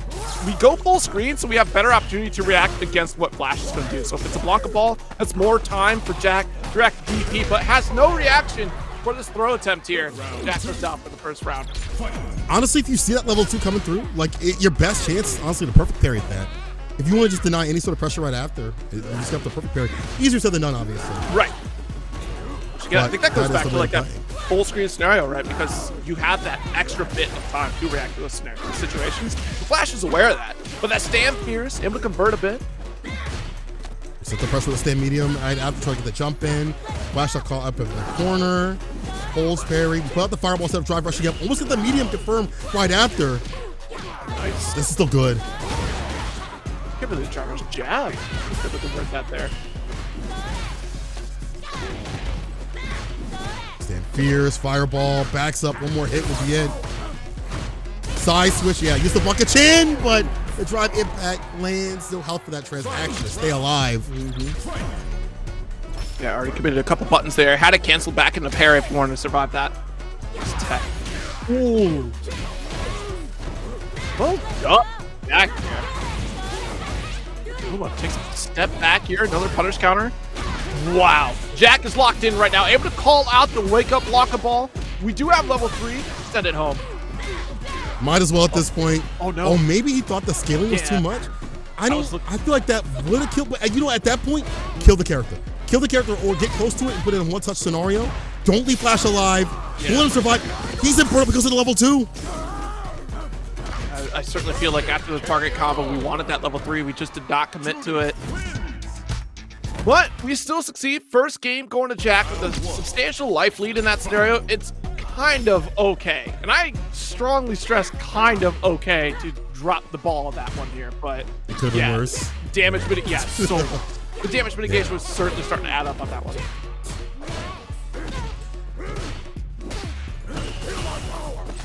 Always, in my opinion, better safe than sorry. See a lot of players just like get to the point where they're like about to kill. It's better to do that than it is to like hold on to the bar.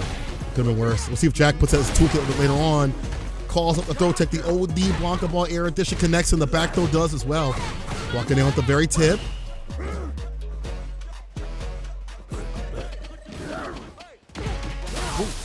Nice countering combo. Yeah. Oh. Huh? Let me build a stock and I'll get the punish here. Oh, is a bait the entire time with the crouching medium punch. You think you want to do it again? You whip out your button, and I clip you for doing that. N8 mix. Overhead reset. We see that so often here for Jak now. Putting that more in his toolkit to make there more variants on like the driver's buttons. Nice. Here's again. OD fireball low. Still has to hold the corner. Finds a way out by bullying, and Jak is also going to do the exact same thing. Nice. No, that should have been it. It's been like a nice little level 1 to get it done, but the jabs are there. It's okay. It's okay. It's all right. We're okay. We're all right. But that's twice down. That's twice down where we could have sent it home, and we're just like, a little blunder here.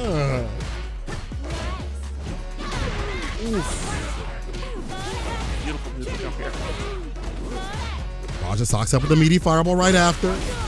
Crouching medium punch in the OD at the side switch. Set a flash. Stand fierce level 2. Drive reversal backs him up though. Not able to put on the pressure. He's back in. I lied. Right back in. Same day delivery. Damn, and the punish on the drive reversal. He was ready for it. Rocket chain, where you going? Oh! The super, no! He ran, he stepped, he fell right into it. What a wake-up decision here for Jak. Had to do so. In burnout, send it out. Okay, we do have the wake-up ball. 3 drive gauge available here for Flash. You have to try to survive. Jumping out is not the call, because drive rush roundhouse certainly will finish it up here. Flash taking that first game.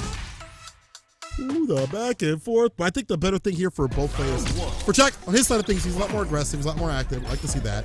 More buttonsy as he should be. But Flash is using more of that level 2 to kind of not mix him, but get more damage when need be. It's not about the mix, it's about the follows right after for the level 2 block a ball. Ooh, spread eagle. Finds a follow-up right after. Fireball, DP. Oh, Jesus. Try to go for stand fierce there. It certainly will get called out. You know, nice couple slides. Great navigation from Jak here to take our time for that. I guess that was the green light. Blanca did say come over here, and Juri obliged. So we're punishing that crouching medium kick. Ready for that button. Right distance. Bring the plus into the back medium kick. The DP is there. And the low. Round 2. Fight. All right, dropping it. That does give opportunity here for Jak. So trying to go for parry. There we go. Oh, man. With that level 2. Yeah, it doesn't commit to the button, but we get a nice little walk under after the whip. Block a ball so Jak can hold the corner, get this excellent Feng Shui combo. Ooh. And the unfortunate drive impact, hitting nothing but air right there, killing nothing but the demons. Jak up to looking to reset the bracket, and now he's adding more things to his toolkit. More of the level 2 scenario that we're seeing, forcing out some awkward situations and just thriving in them when they happen. Even outside of level 2, we see a drive impacts from Flash, more ODVPs.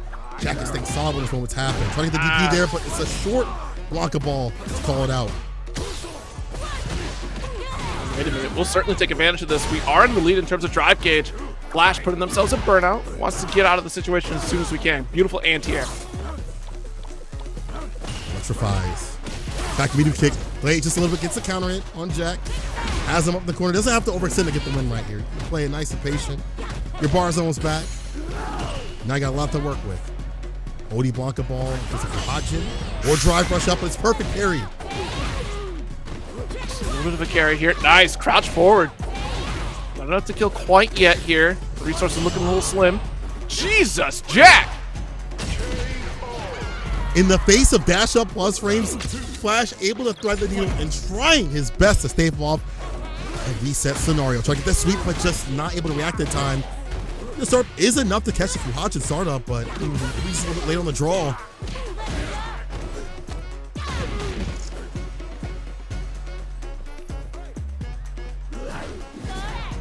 Not quite going to get any sort of punish there, but I do like that we throw out the fireball, right? Because on recovery, it forces interaction from Flash, who will certainly send it all away. The one's all that's necessary. The perfect. I like how he structures himself when he doesn't land on a fireball. If they don't land on a fireball, if they're not landing on what he wants, he has something else in his pocket. Stand medium right after. Stand fierce, a shimmy situation. He's just ready for so many things up in the corner. It's working out. Yeah, those fireballs are certainly more a tool that actually helps in several layers. One, forcing that reaction from the opponent, and then two, just actually keeping the opponent locked into a position so JAK can still press the offense forward. Now back into a corner, has these 4 fears to try to get out here with that drive rush. Uh-oh, tap parry, puts him in burnout, but he wakes up and gets a back throw. That's amazing for JAK. He goes into level 3 immediately. That back throw was everything. Able to build the bar, put Flash Metroid on the back foot right now. He has all this room to play with. So Flash will have to activate it too. No, too He tried far to deny it. It's back to back. We've seen that a couple times now where JAK is just a bit too far. On medium punch to crouch medium punch follow up here. Oh, level 3. Yeah, go for the kill. Expeditiously, let's get Grizzly and maul him up in the corner. Flash is now on game point. Will we see a reset, or will this be the end of this first World Warrior? One thing I really like is that, like, JAK, you probably expect him to kind of walk back, right? You're in burnout, get some room, get some breathing room. We can play around that idea, but Flash was ready for it though. Wasn't able to convert off that counter combo. Flash is ready for the scramble this time. It's gonna happen, Zero. Comes down to this. We shall see. Oh, fireball. Try to go for 4 fears. Not gonna work. Already take it to the skies is Flash. Nice. A couple steps away. That OD Blanca ball not gonna work out. Ticket throw. Stand fierce to the fireball. Foot dive. Drive gauge all on level 1 to get some space. But if you're JAK, you'll take that. It's like that bar is off the table for a while. Next sequence is death here if he finds an overhead. A drive rush overhead, I should say. Or drive impact. Not close enough. Yeah. Ooh. At least got crouched forward, and yeah, that's all you needed. Perfect timing there to go for that low fireball, because we were just about to get that drive gauge back. JAK on reset point. Stand medium punch, follows up. Gets a DP, empty throw, recovers in time to get the throw break fine. That was a good little adjustment there because JAK's missed a couple times that stand medium punch finish and left damage on the table. So going for light kick instead to route to DP was a great call. Nice. Dash up DP. Like I said last game, yeah, use the fireball as that tool.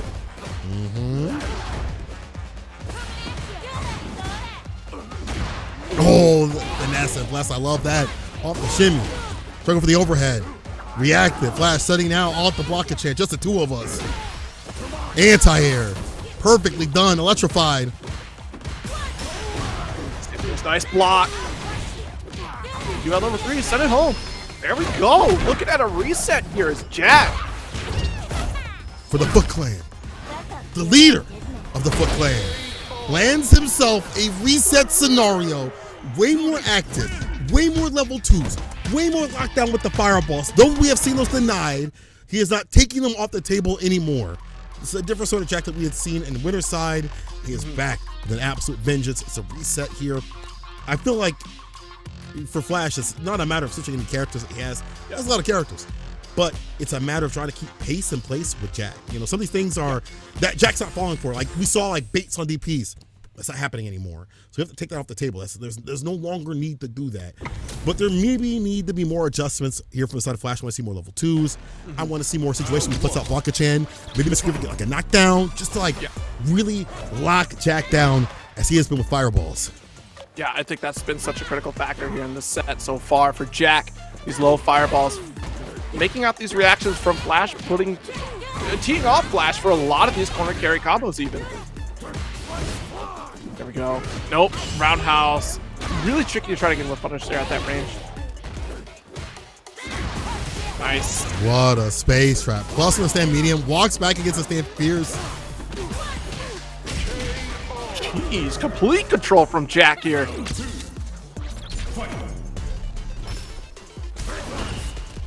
Whoa. Surprised we didn't see a button right there. We've seen that 4 fears come through, but still would have been a reactable drive impact for JAK to get that counter hit. Parry instead, though. Gosh, fierce Blanca ball still caught up in the corner. Ooh. Eats a fireball. JAK finds a follow-up nice easy with the stand fierce. Probably gonna go for that either way. That's a little bit of extra damage though. You'll take that. Missiles are out of that corner though, so that's a nice little position to be in for Flash. Ever closer to the west side.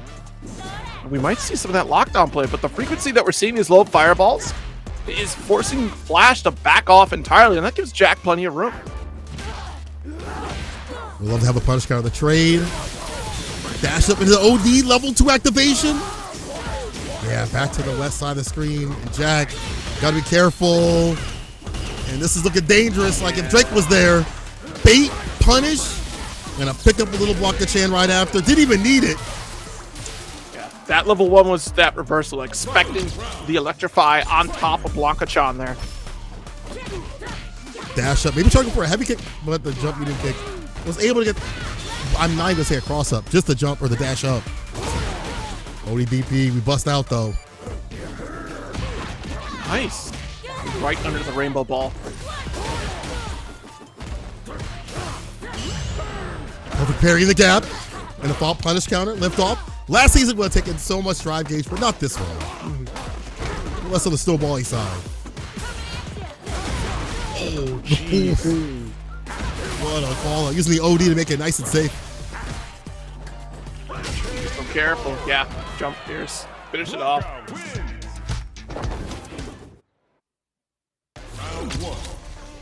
It's a slugfest. Down with the wire still, but Flash the first one.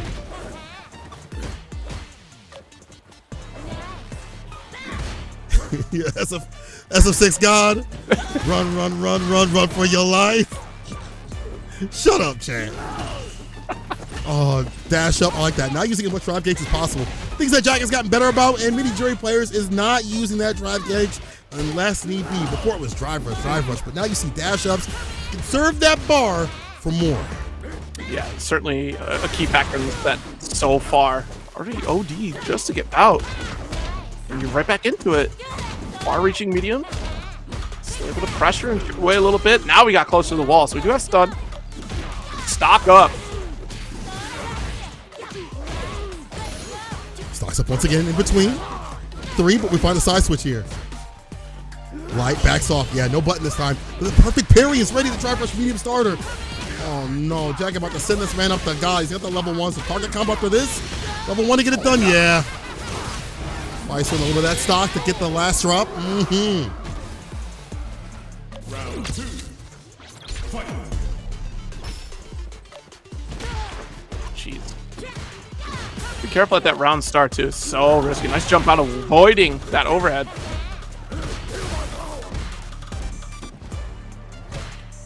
This is game still trying to find that presence. Counter hit looking with this crouch jab.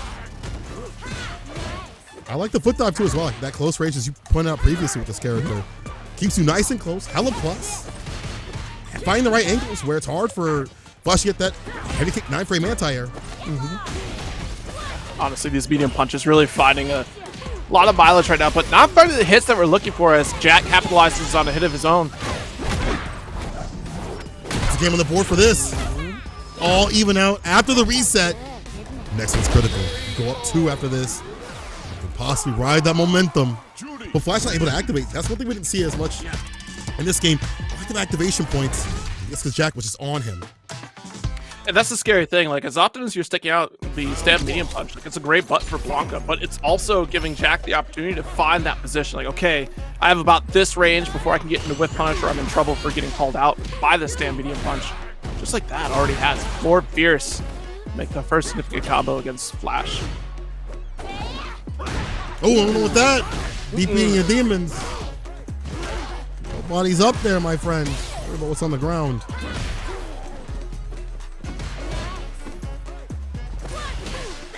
Oh. Again, like I said, you're sticking that poke now to try to preemptively stop JAK, but it's also giving JAK that opportunity to rush in.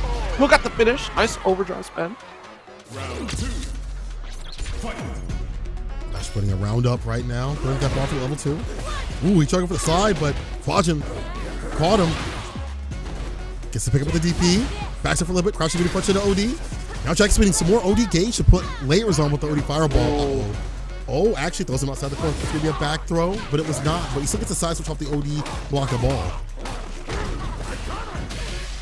And I'm coming with the overhead. Level 3. Oh. Flash able to get the kill off of this. Oh, I lied. Oh my god. Cola, come on now. It's safe. Not as plus as it was. There we go, Flash. Sticking to the script. He's on game tournament point now. Thank goodness that crouch light punch connected, because Cola, I was getting worried. I was looking a little different with that one. I was like, please, God, please just kill him. Please just. In his tournament run. In the game. I was going to say, who are you, Eddie Brock right now in the church praying? Please just get rid of Peter Parker right now. Please. You go to church and ask God to get. You know what? I do that for certain characters that I won't mention. But anyway. Flash on game point. Nice. Not going to hit us here with the forward fierce. Nice light kick. Can't go empty there.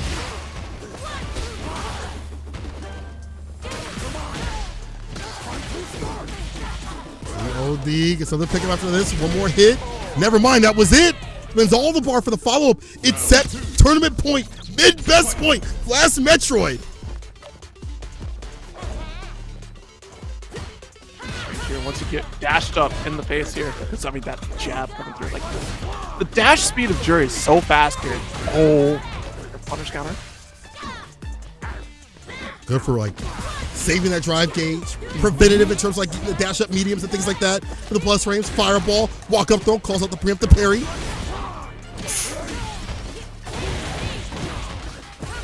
What a DP. Big bet right there.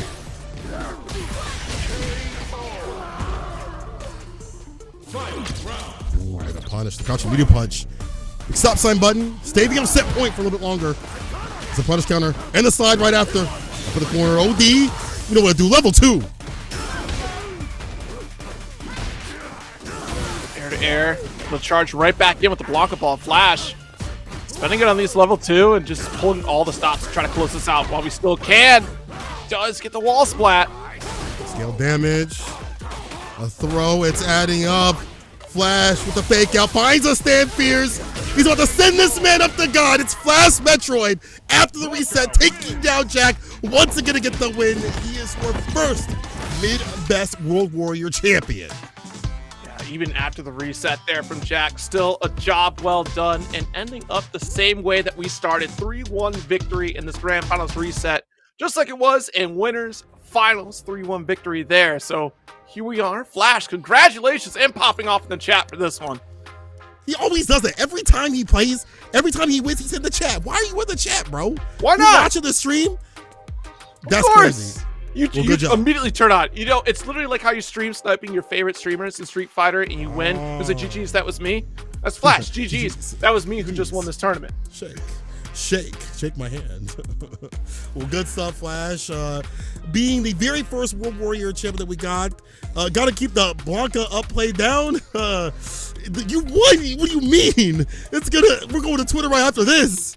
I'm going to every tier list and be like, did you see what Flash just did? Did you see what this MFR just did with this character right here? It's gonna get clipped. It's already been clipped. I guarantee it's on Twitter right now. Bro, forget Minute. It's all about you right now. Nah, you did too much. You did too much of this bracket, bro. Too bad. Blanca is ridiculous, and so are you. Good job. But good work to everybody coming through, actually. Yeah, I mean, that was a great way to kick off a Saturday here. And thanks for everyone that participated in the first World Warrior stop. Of course, we still have plenty more to go. Nice little schedule ahead of us here. But yeah, I mean, I guess that is a spectacular way to end things off here of the bracket. Thank you so much for everyone hanging out. Thank you, Cola, for hanging out with me today. I greatly appreciate it. Hey, man, I'm just happy to be here. Whatever I can commentate some great Street Fighter 6 with all of you. Thank you, everybody, for coming through. Stay safe, and people, remember, see you in the streets and Yara Crew forever. Good night. Later days.